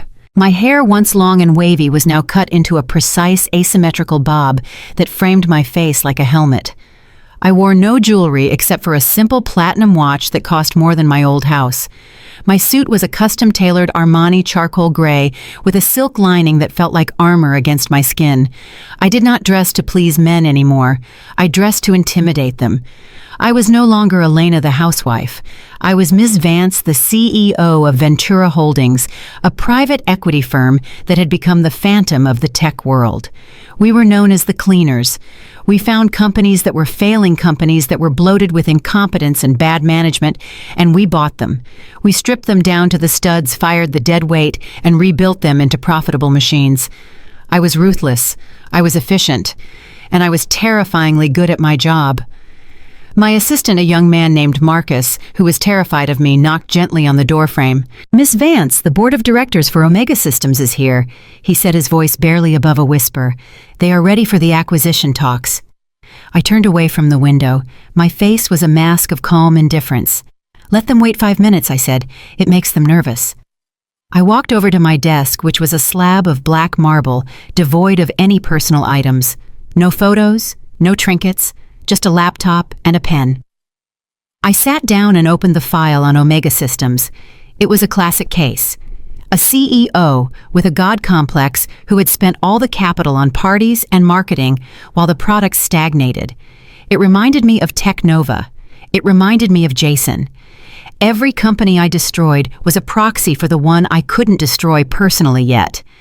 Every arrogant male CEO I fired was a stand-in for my husband. I took a perverse pleasure in watching the color drain from their faces when I walked into the room. They always expected a man. They always expected someone they could charm or bully. Instead, they got me. I checked the time, 5 minutes exactly. I stood up and walked to the conference room. My heels clicked on the polished concrete floor, a sound like gunfire in the quiet corridor. I pushed open the double doors. 12 men in expensive suits stopped talking and looked at me. I saw the confusion in their eyes. I saw the dismissal. "Gentlemen," I said, taking the seat at the head of the table, I am Elena Vance, and looking at your balance sheet, I suggest you listen very carefully to what I am about to say, because I am the only thing standing between you and bankruptcy court. I did not raise my voice. I did not smile. I simply laid out the terms of their surrender. I watched them squirm. I watched them sweat. And inside, I felt a cold satisfaction. This was power, real power. Not the borrowed power of a wife standing in her husband's shadow, but the power of a woman who held the checkbook. Thousands of miles away in a different time zone and a different reality, Jason Sterling was waking up to a very different morning. The sound of his alarm clock was a harsh buzzing noise that rattled against the cheap particle board of his nightstand. Jason groaned, rolling over and slamming his hand down on the snooze button. The movement sent a sharp pain through his back. The mattress he was sleeping on was lumpy and old, bought secondhand from a thrift store when he had moved into the apartment complex. He opened his eyes and stared at the ceiling. There was a water stain in the corner that looked like a map of a country that didn't exist. The air in the room was stale, smelling of mildew and old takeout food. Jason sat up and rubbed his face. He looked older. The 3 years had not been kind to him. His face was puffy from too much cheap beer and too little sleep. The sharp jawline that had once graced magazine covers was softer now, hidden under a layer of stubble that he was too tired to shave. He swung his legs out of bed, and his feet hit the cold, sticky linoleum floor. He walked to the bathroom and looked in the mirror. He grimaced. His hair was thinning slightly, a consequence of the stress and the poor diet. "You are still a king," he whispered to his reflection, trying to summon the arrogance that had once fueled him. "You are just in exile. You will bounce back. You always do." He opened the medicine cabinet. It was empty except for a tube of toothpaste and a bottle of aspirin. He took 2 pills dry, swallowing them to dull the headache that was his constant companion these days. He walked back into the bedroom to get dressed. His closet was a sad shrine to his former life. Hanging there among the polyester shirts he had bought at discount stores was one suit, his last Tom Ford suit. It was 3 years old now. The fabric was starting to shine at the elbows and the hem of the trousers was frayed. It was a ghost of a garment, a costume from a play that had closed years ago. Jason put it on. It felt tight around the waist. He sucked in his stomach and buttoned the jacket. He adjusted the tie, trying to hide the small coffee stain near the bottom. He grabbed his briefcase, which was scuffed and peeling, and walked out into the living room. The apartment was a studio, cramped and dark. A stack of envelopes sat on the small dining table. All of them had red stamps on them. Final notice, past due, eviction warning. Jason swept them into a drawer so he wouldn't have to look at them. He grabbed his keys and walked out the door, locking the deadbolt behind him. The hallway of the apartment building smelled of cabbage and cigarette smoke. Jason walked down the stairs, avoiding the elevator because it had been broken for weeks. He stepped out into the parking lot. His car was parked in the back corner. It was a 10-year-old sedan with a dent in the rear bumper and paint that was peeling off the hood. It was a far cry from the Range Rover he had once driven. Every time he got into it, he felt a fresh wave of humiliation. He turned the key. The engine sputtered and coughed before finally catching with a wheezing sound. "Come on, you piece of junk," Jason muttered, hitting the steering wheel. He drove to work in the morning traffic. He was currently employed as a regional sales manager for a mid-sized paper supply company. It was a soul-crushing job. He spent his days cold calling businesses trying to sell them printer paper and toner cartridges. He reported to a man named Gary, who was 10 years younger than him, and who took great pleasure in micromanaging every minute of Jason's day. Jason pulled into the office parking lot and parked as far away from the entrance as possible so no one would see his car. He walked into the building, keeping his head down. "Hey, Jason," a voice called out from the reception desk. It was the receptionist, a girl named Tiffany who snapped gum and wore too much eyeliner. "Gary wants to see you," she said without looking up from her phone. "He said your numbers for last month are trash." Jason's jaw tightened. He forced a smile. A fake plastic smile that didn't reach his eyes. "Thanks, Tiffany," he said. "I will go see him." He walked past the cubicles. He could feel the eyes of his coworkers on him. They knew who he was, or rather, they knew who he used to be. They had Googled him. They had read the articles about the collapse of Technova. They knew he was the disgraced CEO who had lost everything. He heard the whispers as he passed. That is him. The guy who tanked his own company. I heard his wife left him and took all the money. Loser. Jason ignored them. He walked into his cubicle, which was gray and lifeless. He sat down and stared at the phone. He had to make 50 calls before lunch. 50 calls to people who would hang up on him. 50 calls to people who didn't care that he used to be a visionary. He picked up the phone and dialed. "Hello, this is Jason Sterling from..." Click. The line went dead. He slammed the receiver down. Rage bubbled up in his chest. Hot, burning rage. It wasn't fair. He shouldn't be here. He should be in a corner office. He should be ordering people around. He should be rich. It is all her fault, he hissed under his breath. He opened his wallet. It was thin. He pulled out a crumpled photo. It was the only photo he had left of Elena. It was a candid shot taken years ago. She was laughing, looking at the camera with love in her eyes. He hated that photo, but he couldn't throw it away. "You did this to me," he whispered to the photo. "You witch. You stole my life. You think you are so smart hiding in Europe with my money. But I will find you. I will get it back." He didn't know how. He didn't have the means. But the delusion was the only thing keeping him alive. He had convincing himself that this was just a temporary setback, that he was the victim of a grand conspiracy. Gary, his boss, walked by and tapped on the cubicle wall. Less staring at photos, more dialing. "Jason," Gary said, smirking. "Unless you want to be unable to pay rent again this month. I heard the landlord called the office looking for you." Embarrassing. Jason gripped the edge of his desk until his knuckles turned white. "I am dialing Gary," he said through gritted teeth. "Good," Gary said, walking away. "And fix your tie. It is crooked. You look like a mess." Jason fixed his tie. He took a deep breath. He looked at the computer screen. He logged into his email. Not his work email, his personal email. He checked the sent folder. He looked at the 90 emails he had sent to Elena over the years, the desperate pleas, the angry threats, the pathetic begging. She had never replied. Not once. It was as if he was shouting into a black hole. Maybe she is dead, he thought. Maybe she died, and that is why she never answered. The thought gave him a twisted sense of comfort. If she was dead, then she wasn't enjoying his money. If she was dead, then she wasn't laughing at him. But deep down, he knew she wasn't dead. He could feel her. He could feel her absence like a phantom limb. She was out there somewhere, living the life he deserved. He closed the email tab. He picked up the phone again. "Hello, this is Jason Sterling." As he droned on reading the sales script he had memorized, he looked out the window at the parking lot.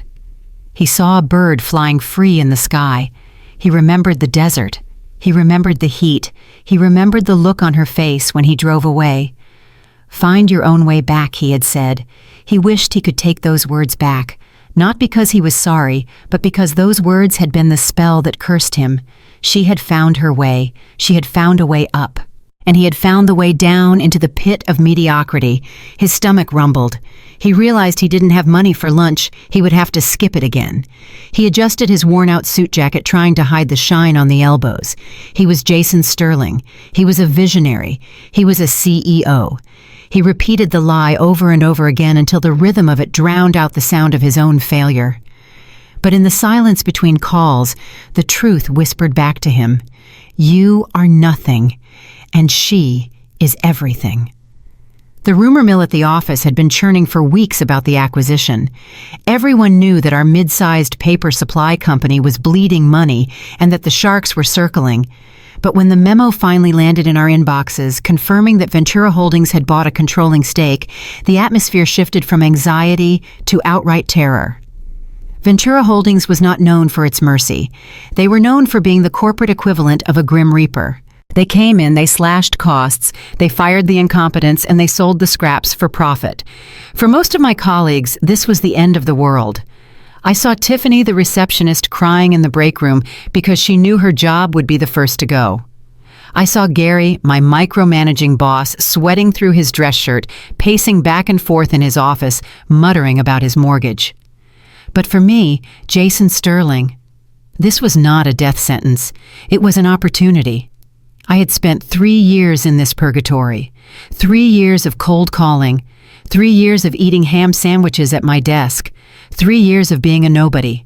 I was desperate for a way out, and I convinced myself that this acquisition was the ladder I had been waiting for. I did some research on Ventura Holdings. The CEO was a woman, a mysterious figure who rarely gave interviews and was known only as the Iron Lady of Venture Capital. I smiled at my reflection in the bathroom mirror on the morning of the big presentation. I adjusted my tie, which was the only silk one I had left. I smoothed down my hair, trying to cover the thinning spot at the crown. A woman CEO, I whispered to myself. Perfect. I knew how to handle women, or at least I told myself I did. I had charmed Elena into marrying me, hadn't I? I had convinced her to build my entire company while I took the credit. I had a way with words.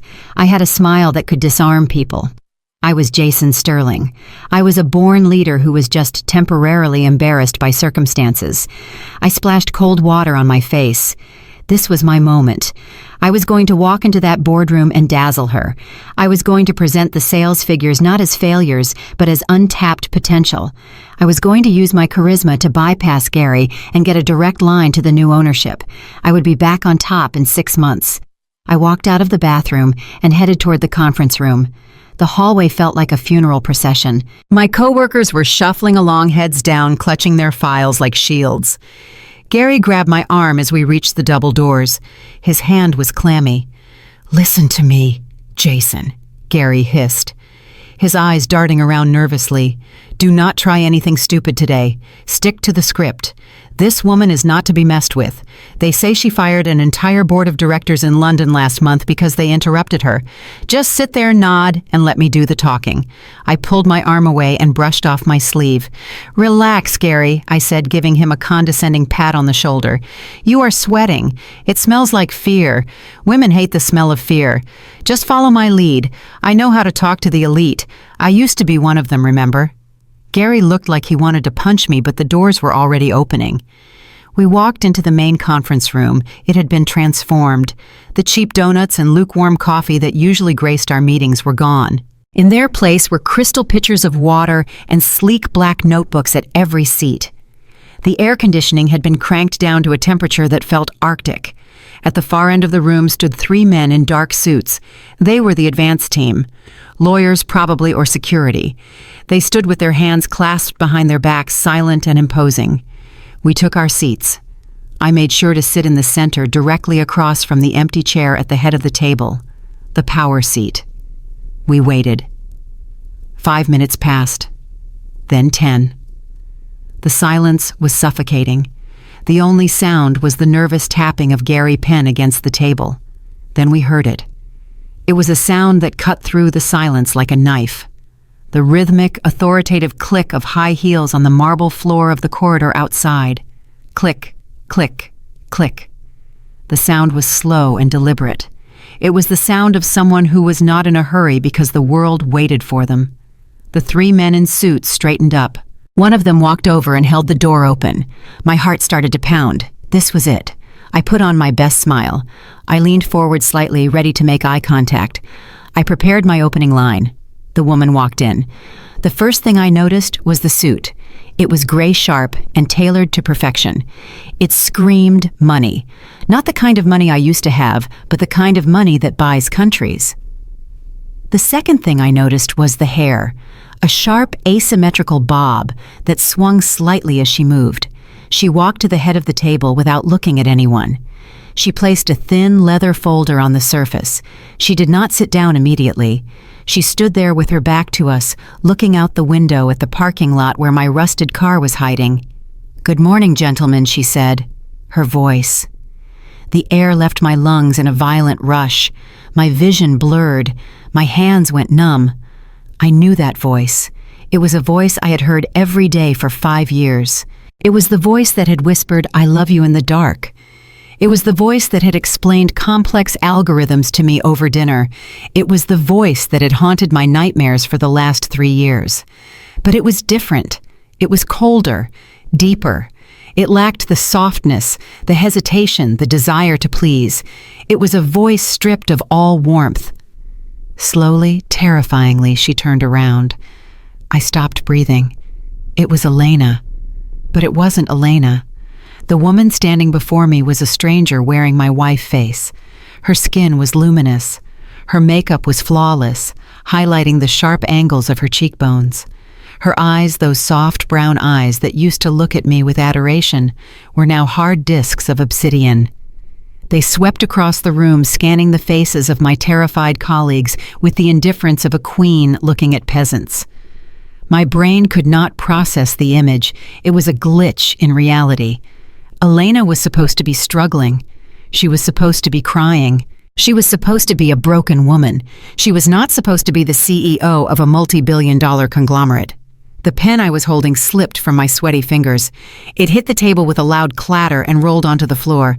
The sound echoed like a gunshot in the silent room.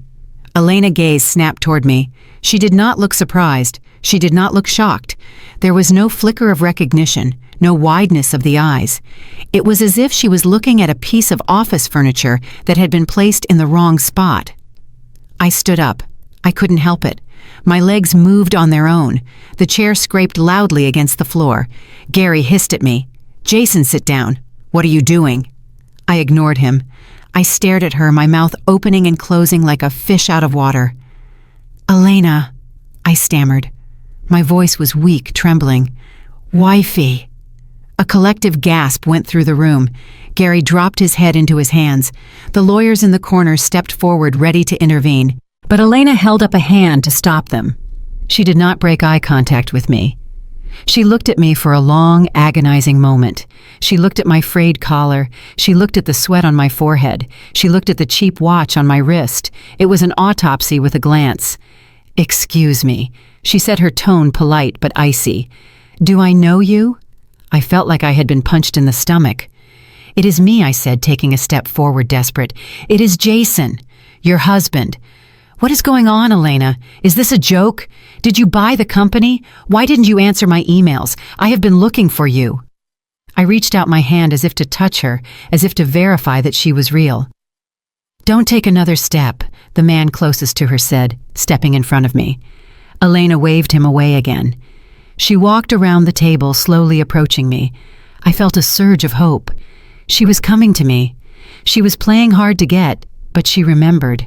She had to remember. We were married. She stopped 3 feet away from me. She smelled of expensive perfume and ozone. "Mr. Sterling," she said, reading my name off the lanyard around my neck. She looked me up and down one last time, and then a small, humorless smile touched her lips. "I believe you are mistaken," she said loud enough for everyone to hear. "My name is Ms. Vance. I am the CEO of Ventura Holdings, and I have never been married to a junior sales associate with a record of missing quarterly targets." The insult was precise and surgical. She stripped me of my identity as her husband and reduced me to my job title in one sentence. "But Elena," I pleaded, tears stinging my eyes. "The house, the desert. You left the ring. I sent you 90 messages. I know it is you.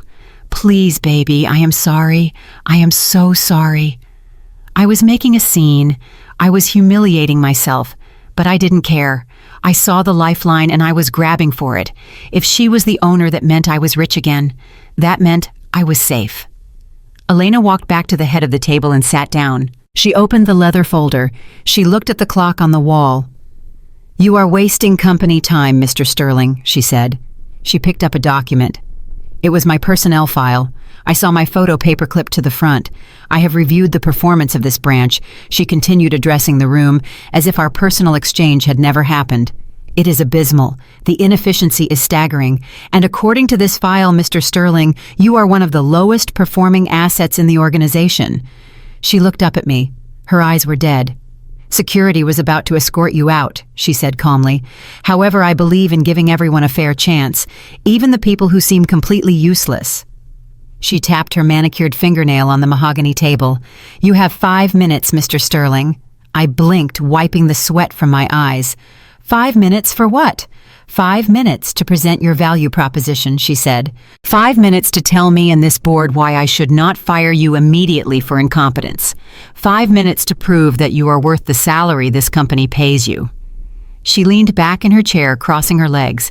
She looked like a predator playing with a mouse that had already been caught. And just so we are clear, she added, her voice dropping an octave so it vibrated in my chest.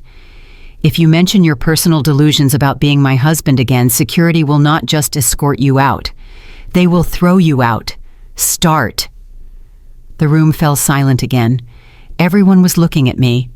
Gary was looking at me with hatred. The lawyers were looking at me with boredom. And Elena. She was looking at me with nothing. No hate, no love, just the cold calculation of an executioner checking her watch. I stood there, my knees shaking. My mind was blank. All the charm, all the charisma, all the lines I had prepared had vanished. I looked at the woman I had abandoned in the desert. I looked at the woman I had called useless, and now I had 5 minutes to beg her for my life.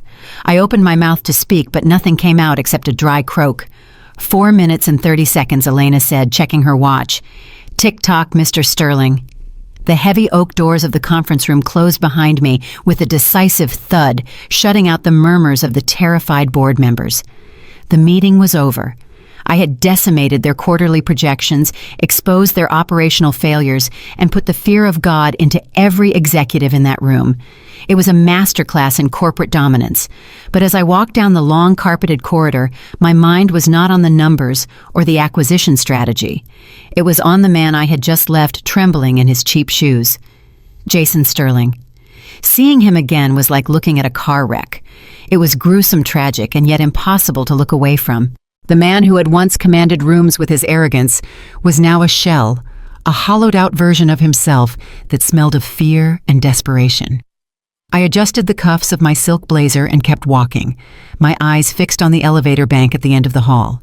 My head of security, a massive man named Silas, walked a step behind me, his presence a silent wall of protection. I knew Jason would follow me. I could feel it. He was a narcissist, and narcissists cannot stand to be ignored. They cannot accept a reality where they are not the center of the universe. To him, my appearance here was not a business transaction. It was a plot device in the movie of his life. Ms. Vance, wait. Please wait. I heard his footsteps behind me. They were hurried, frantic shuffling against the carpet. He was running. The CEO of Technova, the man who deemed himself too important to carry his own luggage, was now running down a hallway to catch the wife he had discarded. I did not stop. I did not slow down. My heels clicked a steady rhythmic beat on the marble floor of the lobby. Elena, please, I just want to talk, just for a second. He was getting closer. I could hear his labored breathing. 3 years of cheap alcohol and stress had taken a toll on his stamina. I reached the elevators and pressed the call button. The light pinged. I stood there staring at the brushed steel doors, my reflection staring back at me, calm and composed. Jason burst into the lobby area. He was out of breath, his tie askew, his face flushed. He stopped a few feet away from me, panting. He looked at Silas, my bodyguard, then at me. He swallowed hard, trying to compose himself, trying to summon the ghost of the charm he used to wield like a weapon. Elena, he said, his voice dropping to that low, husky register he used to use when he wanted something. When he wanted me to sign a check or forgive him for staying out all night. I turned slowly to face him. I did not speak. I just looked at him with the same detached curiosity one might view a specimen in a jar. He took this as an invitation. He straightened his jacket, smoothing down the frayed lapels. He ran a hand through his thinning hair. He smiled. It was a grotesque imitation of his old smile, a rehearsed expression that didn't reach his dead, desperate eyes. I knew it was you, he said, stepping closer. I knew it the moment you walked in. You look incredible, different, but incredible. I remained silent. I wanted to see how far he would go. I wanted to see the script he had written in his head. You have no idea how worried I have been. He continued, his voice trembling with feigned emotion. When I came home that day and saw the house empty, I thought I was going to die. I looked for you, Elena. I looked everywhere. I called the police. I hired private investigators. I spent every dime I had trying to find you. I didn't care about the money. I didn't care about the company. I just wanted to know that my wife was safe. The lie was so audacious, so breathtakingly purely false that I almost laughed. He had not looked for me. He had looked for his password manager. He had looked for his ATM. He had sent 90 emails begging for access codes, but not once had he asked if I was safe. I watched him perform. He was leaning in now, his eyes glistening with crocodile tears. "I know why you left," he said, his voice cracking. "I was a jerk. I was stressed. The IPO, the investors. It got to me. I took it out on you. And I have regretted it every single day for 3 years. I have punished myself, Elena. Look at me. I lost everything because I couldn't function without you, not because of the code, but because I lost my heart." He was rewriting history in real time. He was painting himself as the tragic hero, the man who lost his way and was now ready for redemption. He truly believed that if he said the right words, if he hit the right emotional notes, I would melt. I would revert to the submissive, adoring wife who fixed his mistakes. He took another step closer, invading my personal space. The smell of him hit me then. It was a mix of stale coffee, cheap cologne, and the sour metallic scent of anxiety. It was repulsive.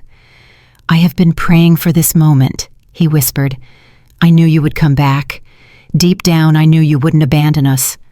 We are soulmates, Elena. You and me against the world. Remember." He reached out his hand. He was aiming for my arm, intending to touch me, to reestablish his physical claim on me.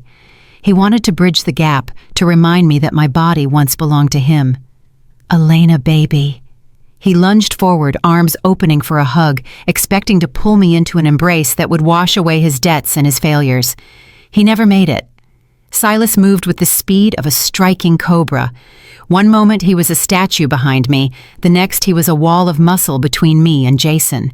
A massive hand clamped onto Jason's shoulder, stopping him dead in his tracks.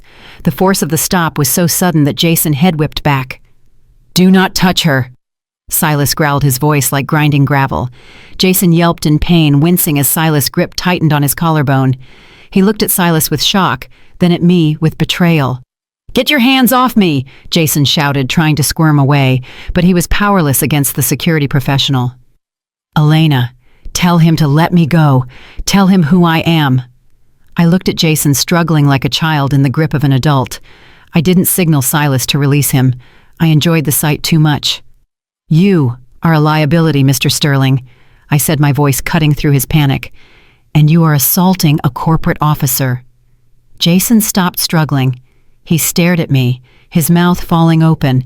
The mask of the repentant husband slipped, revealing the ugly, entitled narcissist underneath. "Assaulting. I am your husband," he screamed, his face turning a blotchy red. "You cannot do this to me. I am Jason Sterling. I made you." He was unraveling. The lobby was starting to fill with people leaving the office for lunch. Employees stopped to watch, whispering behind their hands. Tiffany, the receptionist, was filming with her phone. "You made me," I repeated, raising an eyebrow. "Interesting theory, considering you are currently wearing a suit that is 3 years out of style and begging for a job from the woman you abandoned in a desert." Jason's eyes went wide. He realized I wasn't buying it. He realized the charm hadn't worked. And when a narcissist realizes he cannot manipulate you, he seeks to destroy you. "You think you are so special." He spat, his voice rising to a shriek. "You think because you stole my code and got lucky with some investments that you are better than me. You are nothing without me, Elena. Nothing. You are just a vindictive witch who couldn't handle her husband's success." Silas shoved him back, creating distance. Jason stumbled, but caught his balance. He pointed a shaking finger at me. "I know why you are here," he yelled, echoing off the marble walls. "I know why you bought this company. You didn't buy it for the portfolio. You bought it for me." He laughed, a manic, hysterical sound that made the onlookers flinch. "You are obsessed with me, Elena. You couldn't stay away. You spent millions of dollars just to get close to me again. That is love. You can act cold. You can have your goons push me around. But I know the truth. You still love me. You want me back." The delusion was absolute. Even in his defeat, he had to twist the narrative so that he was the prize. He had to believe that my success was entirely motivated by my desire for him. "You bought this company because you want me to be the CEO again," he ranted, pacing back and forth in front of the elevator. "You want to restore me to my rightful place. Admit it." You want to apologize for leaving me, but you were too proud to call, so you did this grand gesture. Well, I forgive you. I forgive you, Elena. Just fire these idiots, give me my office back, and we can go home. I felt a wave of pure exhaustion. It was useless to argue with insanity.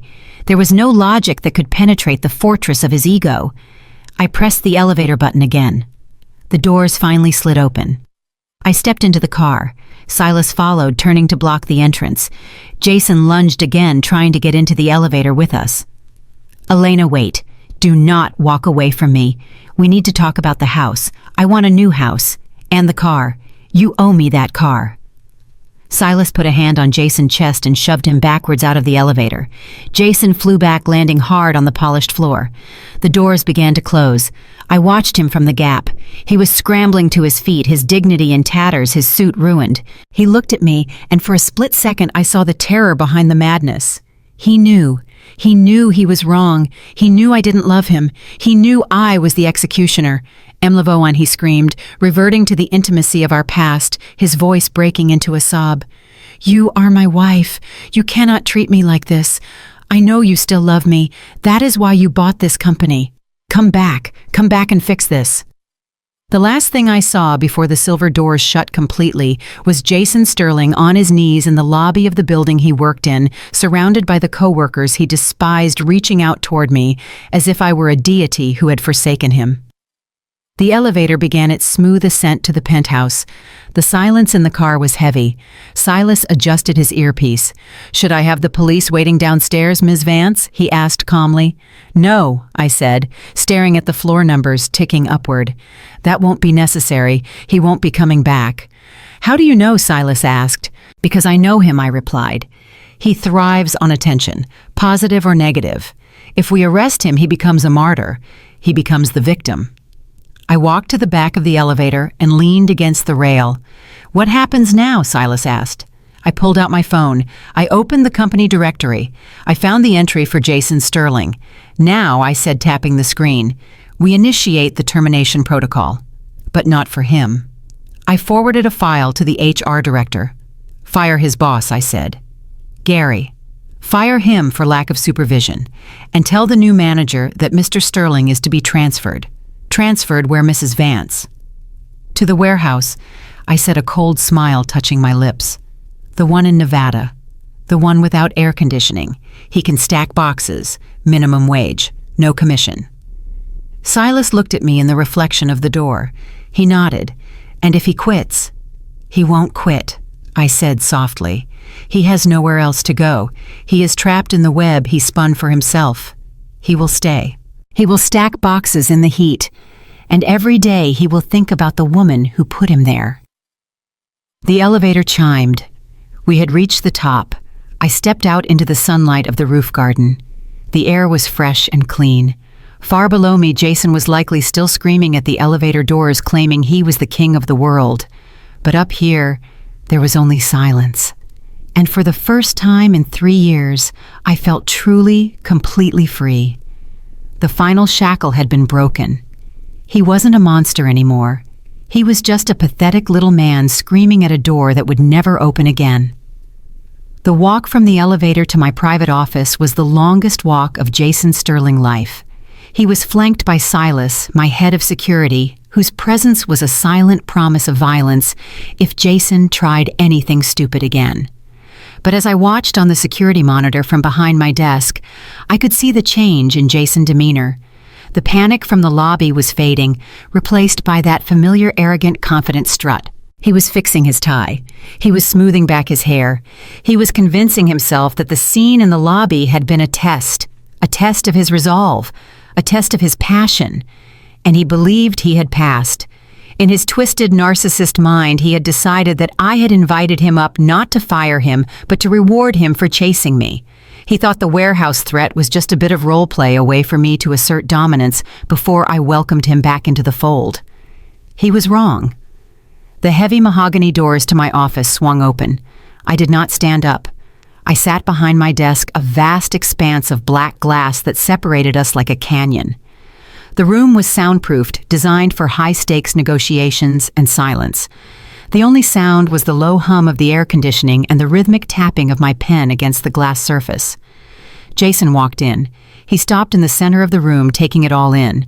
The panoramic view of the city, the abstract art on the walls, the sheer suffocating wealth of the space. He let out a low, impressed whistle.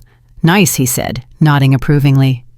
"Very nice, Elena. You have done well for yourself. A little cold for my taste, but we can redecorate. I always liked warmer tones, remember? Maybe some teak wood." He was already moving in. He was already measuring the drapes.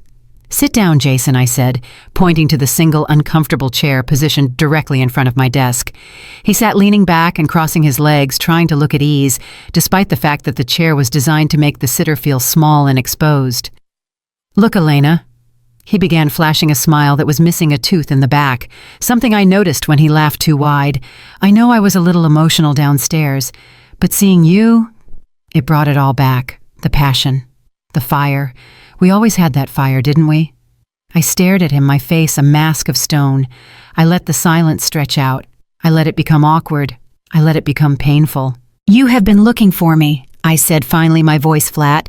"Every day," he said, leaning forward earnestly.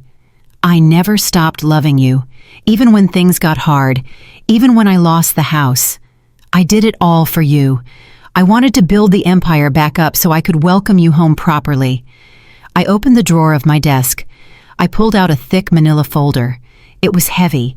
It landed on the glass desk with a loud slap that made Jason jump slightly. He looked at the folder, then at me. His eyes lit up. "Is that it?" he asked, his voice breathless with greed. "Is that the divorce settlement annulment? Or maybe the new contract? I told you I am ready to be CEO again. I have so many ideas, Elena. The paper industry is dead, but with your capital, we can pivot. We can get into AI. We can get into crypto. I have a vision." He reached for the folder, his fingers trembling slightly. "Go ahead," I said, leaning back in my leather chair. "Open it." Jason grabbed the folder. He opened it with the eagerness of a child on Christmas morning. He expected to see a check. He expected to see a job offer. He expected to see a declaration of love. Instead, he saw a spreadsheet. He frowned. He flipped the page. Another spreadsheet. He flipped again. A bank statement. A photocopy of a wire transfer. A series of emails printed out on stark white paper. "What is this?" he asked, looking up at me, confusion clouding his eyes. "I do not understand. These are just numbers." "Look closer, Jason," I said. "Look at the dates. Look at the account names." He looked down again. He traced a line with his finger. "Technova Operating Fund." He read out loud. "Transfer to J.S. Consulting, Cayman Islands. Date November 14th. He stopped. The color drained from his face instantly, leaving him a sickly shade of gray. November 14th. 3 years ago. 2 weeks after I disappeared. 2 weeks after the investors started asking questions. He flipped the page frantically. Technova Employee Pension Fund. Liquidation. Transfer to Las Vegas Sands Corporation. He flipped again. Emergency liquidity loan, secured by Elena Vance Personal Trust. Signature. Jason Sterling forged. His hands started to shake so violently that the papers rattled. He dropped the folder as if it were burning hot. The pages spilled out across the desk, a paper trail of his crimes spreading like a disease. He looked up at me. The arrogance was gone. The charm was gone. There was only naked terror. "Where did you get this?" he whispered, his voice barely audible. I picked up my pen and twisted it slowly in my fingers. "You thought I disappeared because I was sulking, didn't you?" I said, my voice calm and deadly. "You thought I was just a hurt wife running away from a mean husband." I stood up slowly. I walked around the desk. Jason shrank back in his chair. "No, Jason," I said, looming over him.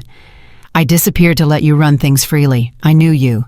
I knew that without me to fix your code, without me to manage the finances, without me to hold your hand, you would panic. And I knew that a man like you, when backed into a corner, does not fight with honor. He steals."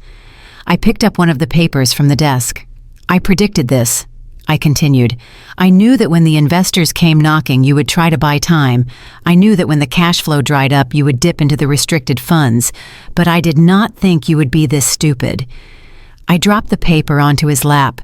You forged my signature, Jason.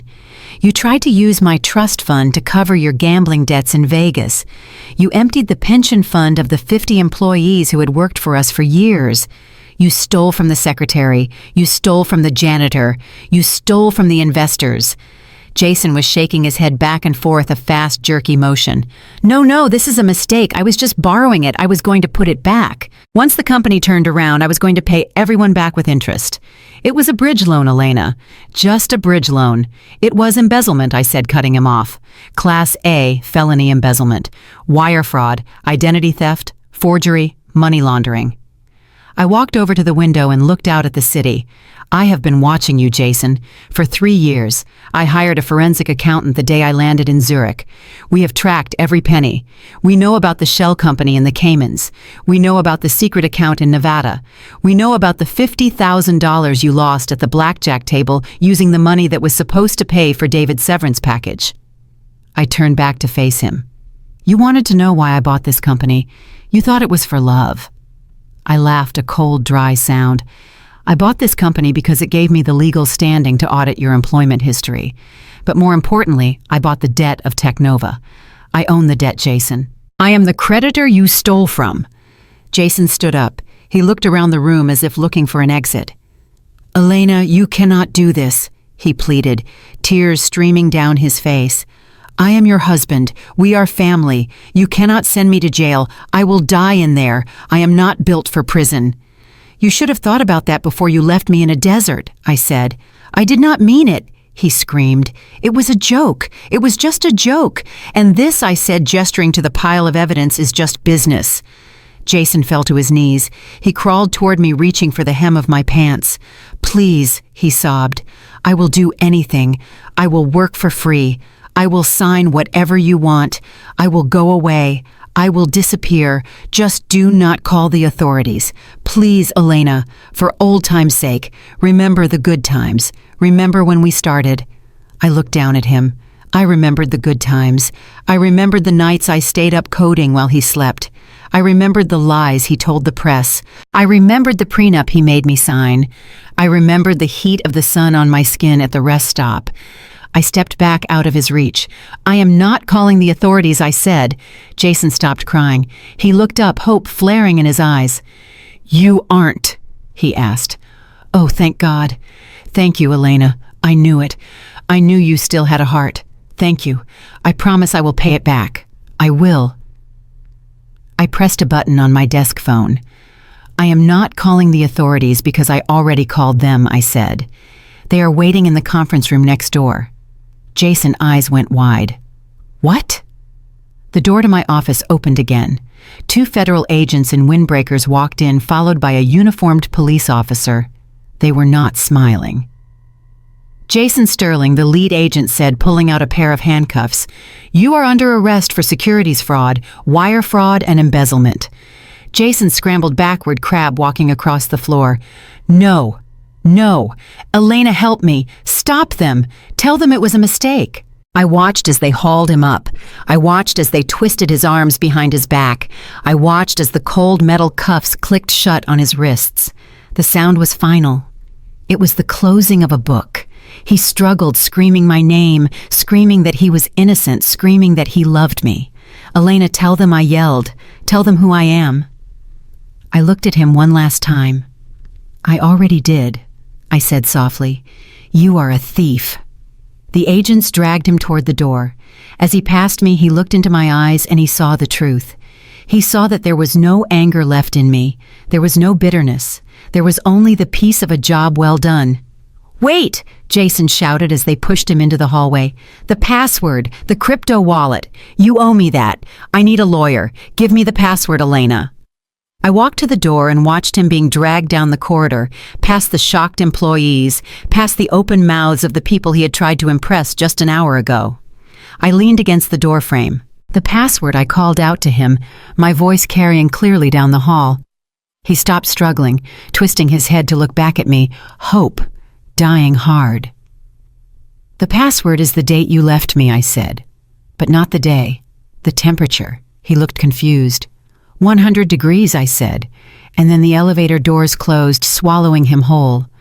I stood there for a moment in the silence. I looked at the empty hallway. I looked at the file on the floor. It was over. The ghost that had haunted me for 3 years was gone. He wasn't a monster. He wasn't a king. He was just a number in a federal indictment. I walked back into my office. I picked up the phone. "Silas," I said. "Yes, Miss Vance. Have the cleaning crew come up," I said, looking at the chair Jason had sat in. "I want the office sanitized." And Silas, "Yes, ma'am." "Order lunch," I said. "I am starving." I hung up the phone.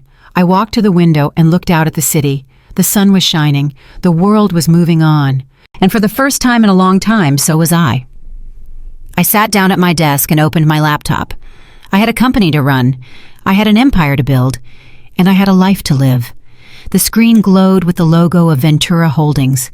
My holding. My venture. I smiled. I deleted the folder named Jason from my desktop. Empty recycle bin. "Are you sure you want to permanently delete these items?" "Yes." Click. Gone. With Jason securely in the back of a federal squad car, speeding toward an indictment, the main head of the Hydra had been severed. But my work was not quite finished. A snake can still bite even after its head is cut off if you are not careful to crush the tail. And Jason had two very annoying, very loud tails that had been dragging behind him for years. Kyle and Todd. I stood in the lobby watching the flashing lights of the police cruisers fade away. The silence in the office was palpable. The receptionists were pretending to type. The security guards were standing at attention. The air felt charged with the electricity of a storm that had just broken. Silas stepped up beside me. "Are we done for the day, Ms. Vance?" he asked. "Not yet," I said, smoothing the lapels of my blazer. "Bring the car around. But first I need to visit the sales floor. I believe we have some redundancy to eliminate." I walked toward the double doors that led to the bullpen. This was the area where the grunt work happened. Rows of gray cubicles under buzzing fluorescent lights. It was a purgatory of cold calls and rejection. As I walked in, the chatter stopped instantly. 50 heads turned. They had seen the police. They had seen the CEO of Ventura Holdings walk in. They knew something monumental was happening. I walked down the center aisle. My eyes scanned the nameplates. I didn't need a map.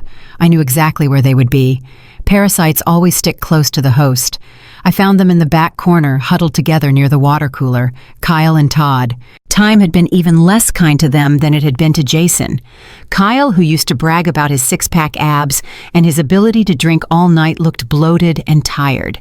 His shirt was untucked, and there was a mustard stain on his tie. Todd, the follower, the one who used to laugh at every cruel joke Jason made, looked nervous and small.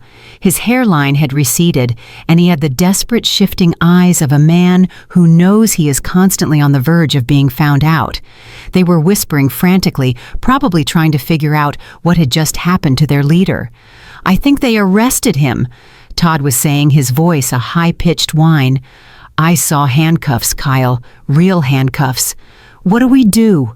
"Shut up, Todd," Kyle hissed. "We just act normal. We didn't do anything. It was all Jason. We just work here."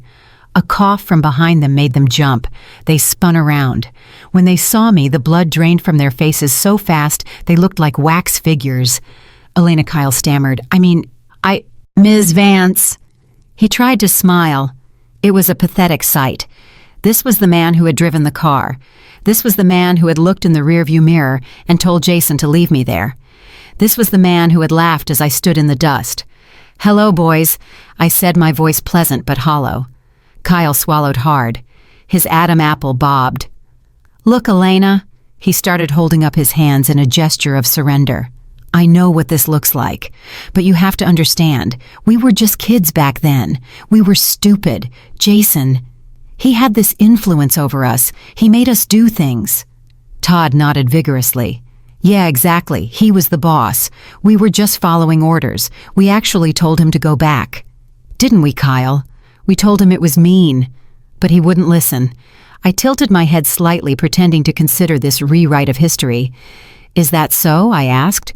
"You told him to go back." "Yes," Kyle said, gaining a little confidence. "Absolutely. We felt terrible. I wanted to turn the car around, but Jason, you know how he is. He is a bully. I took a step closer. I remember it differently, Kyle. I remember you saying that a little cardio would do me good. I remember you laughing. I remember you hitting the gas pedal. Kyle's face crumbled. He looked at his shoes. I glanced around the office. Every employee was watching. They were witnessing the dismantling of the old guard. "Pack your things," I said softly. Todd looked up, tears welling in his eyes. "What?" "You heard me. Pack your things. You are fired." Kyle bristled. He tried to summon a shred of dignity. "You cannot just fire us," he said, his voice rising. "We have rights. We have contracts. You need a reason." I laughed. It was a short, sharp sound. "Reason," I repeated. "Okay, let us look at the reasons. Incompetence, insubordination, and the fact that you two have been ghost employees for the last 3 years, living off the scraps Jason stole from the company." I signaled to the security team waiting by the door.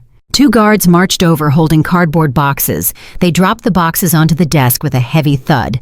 "Fill them," I ordered. "You have 2 minutes." The humiliation was absolute. Under the gaze of the entire office, Kyle and Todd began to throw their meager belongings into the boxes. A stapler, a framed photo of a car they didn't own, a stress ball, a half-eaten bag of chips. They worked in silence, their hands shaking. The sound of plastic hitting cardboard was the only noise in the room. When they were done, they picked up their boxes. They looked at me, waiting for permission to leave. "Escort them out," I said to the guards. "Through the front door." I followed them. I wanted to see this through to the very end. We walked back through the lobby, past the reception desk where Tiffany was still filming. We walked out the glass automatic doors and onto the sidewalk. It was a hot day. The sun was beating down on the pavement, radiating heat waves that distorted the air. It wasn't the Nevada desert, but it was close enough. Kyle and Todd stood on the curb, holding their boxes, looking lost. Their cars were parked in the employee lot a mile away. "Well," Kyle said, shifting his weight, "I guess this is it. Good luck, Elena. No hard feelings, right?" He held out a hand, expecting a handshake, expecting closure. I looked at his hand. I looked at the boxes. I remembered my wallet hitting the dirt. I remembered the sound of the zipper breaking. I remembered the coins spilling out. "Security," I said. The guard stepped forward. They didn't grab the men. They grabbed the boxes. "Hey, what are you doing?" Todd yelled, as the guard ripped the box from his hands. The guards walked to the edge of the sidewalk. And with a synchronized motion, they inverted the boxes. The contents spilled out onto the concrete. The stapler cracked. The papers scattered in the wind. The stress ball rolled into the gutter. Kyle's jaw dropped. "You are crazy." I stepped out into the sunlight. I put on my sunglasses, hiding my eyes. I looked at them standing there amidst the wreckage of their mediocre careers. They had no phones on them because company policy required phones to be left in lockers during shift hours. I had made sure the lockers were locked tight before I came down. They had no keys. They had no ride. Kyle looked at me, his face red with anger and embarrassment. "How are we supposed to get home?" he shouted. "Our phones are inside. Our keys are inside. You cannot leave us here. We are 5 miles from the bus station." I smiled. It was the first genuine smile I had smiled all day. I pointed down the long, hot road that stretched out in front of the office park. I leaned in close, so only they could hear me. "Find your own way back," I whispered. I turned on my heel and walked back toward the cool, air-conditioned sanctuary of the building. Behind me, I heard Kyle screaming insults. I heard Todd crying. "You can't do this," Kyle yelled, his voice cracking. "It is 90 degrees out here." I stopped at the door. I looked back one last time. "Start walking, boys," I called out. "Maybe the cardio will do you good." The glass doors slid shut behind me, cutting off their noise. I stood in the lobby for a moment, taking a deep breath. It was done. The circle was closed. I looked at Silas. "Ms. Vance," he said, a hint of a smile on his stoic face. That was poetic. I adjusted my watch. It was just a Silas. Just justice. I walked to the elevator. I had a meeting with the branding team in 20 minutes. We were going to rename the company. We were going to erase the name Sterling from the corporate registry forever. As the elevator rose, I closed my eyes. I pictured the three of them, Jason in handcuffs, Kyle and Todd walking down a hot highway kicking stones. They had tried to break me. They had tried to erase me, but they had forgotten the most important rule of nature.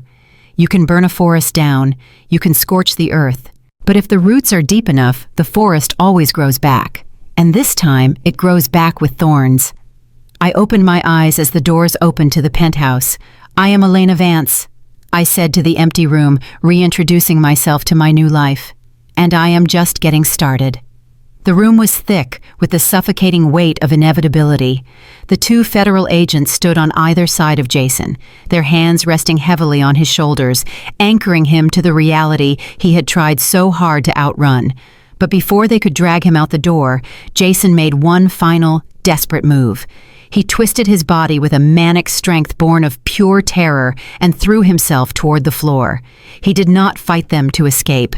He fought them to get to his knees. He landed on the plush carpet with a heavy thud right in front of my desk.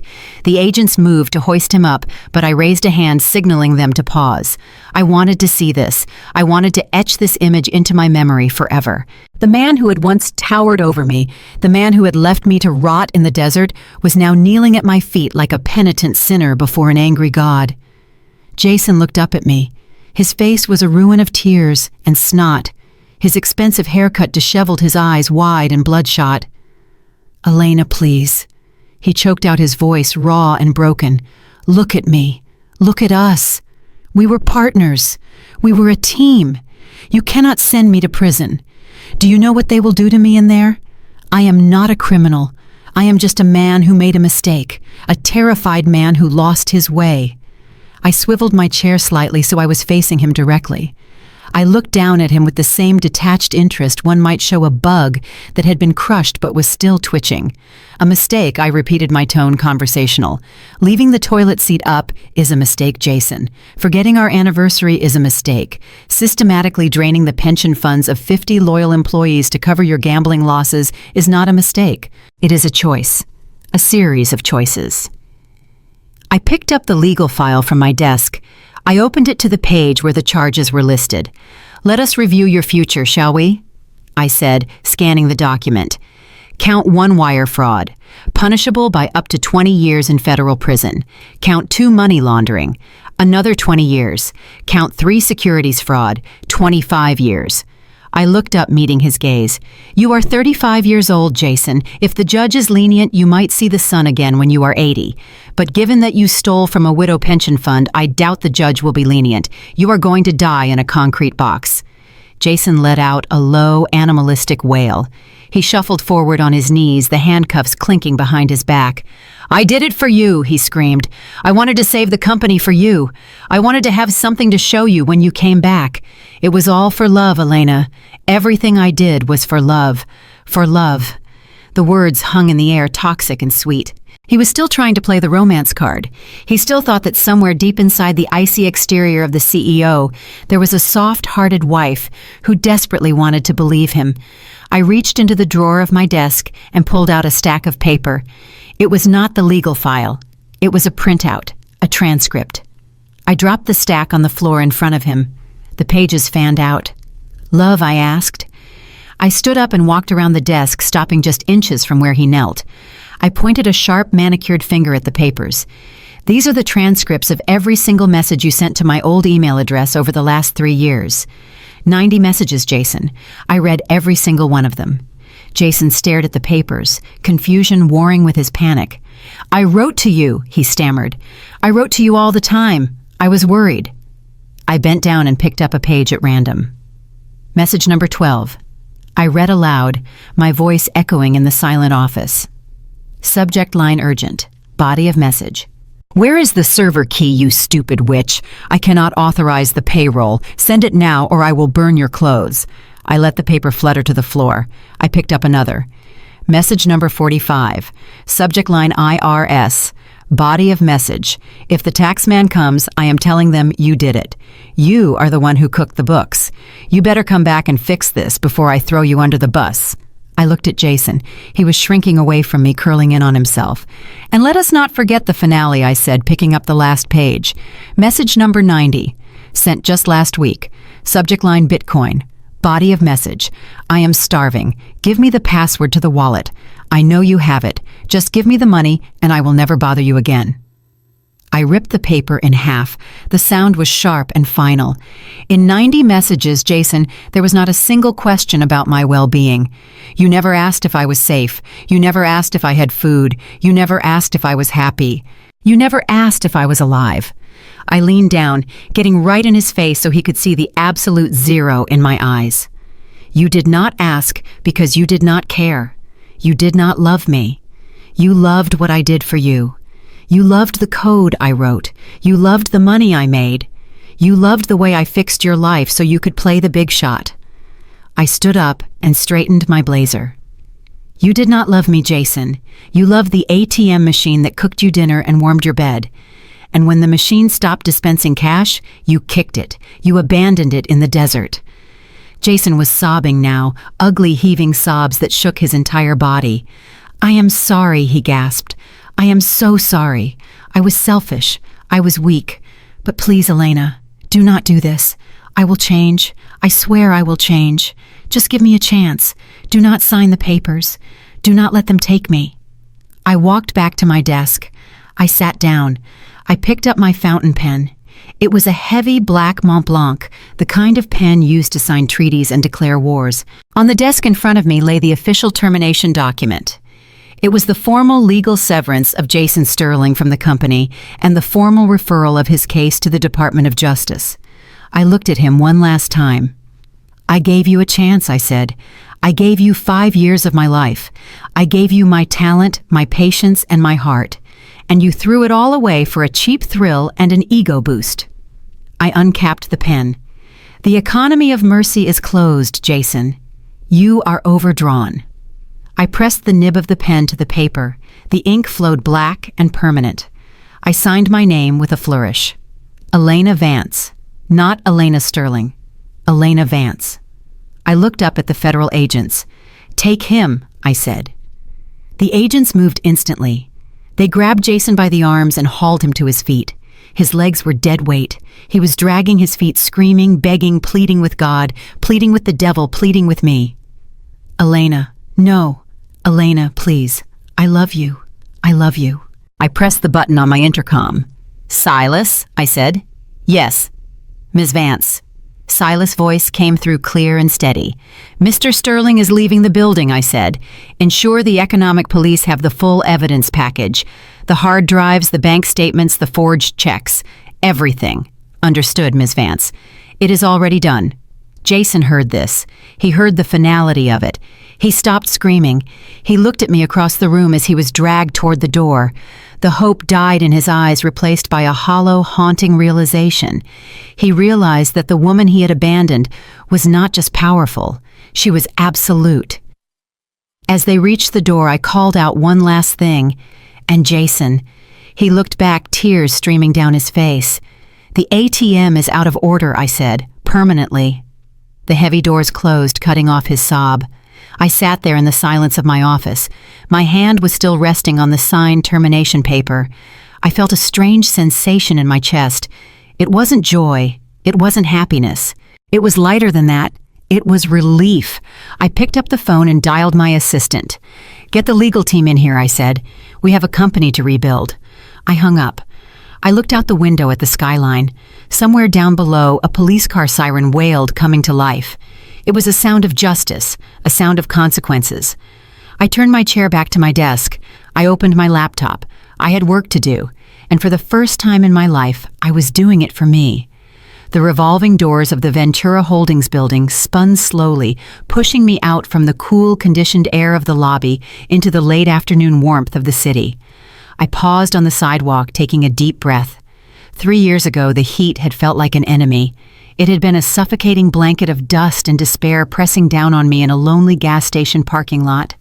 But today, the sun felt different. It felt like a caress. It felt like a spotlight illuminating a stage where I was finally the lead actress and not just a prop. I looked up at the sky.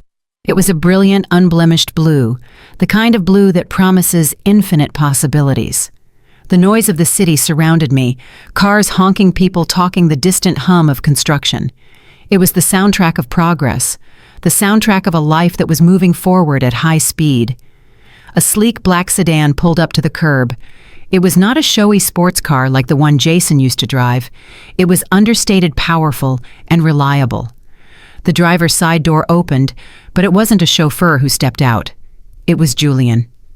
Julian was the head of my legal team, but over the last year, he had become something more. He was everything Jason was not. He was kind. He was humble. And most importantly, he saw me. He didn't see a stepping stone to his own success. He saw a partner.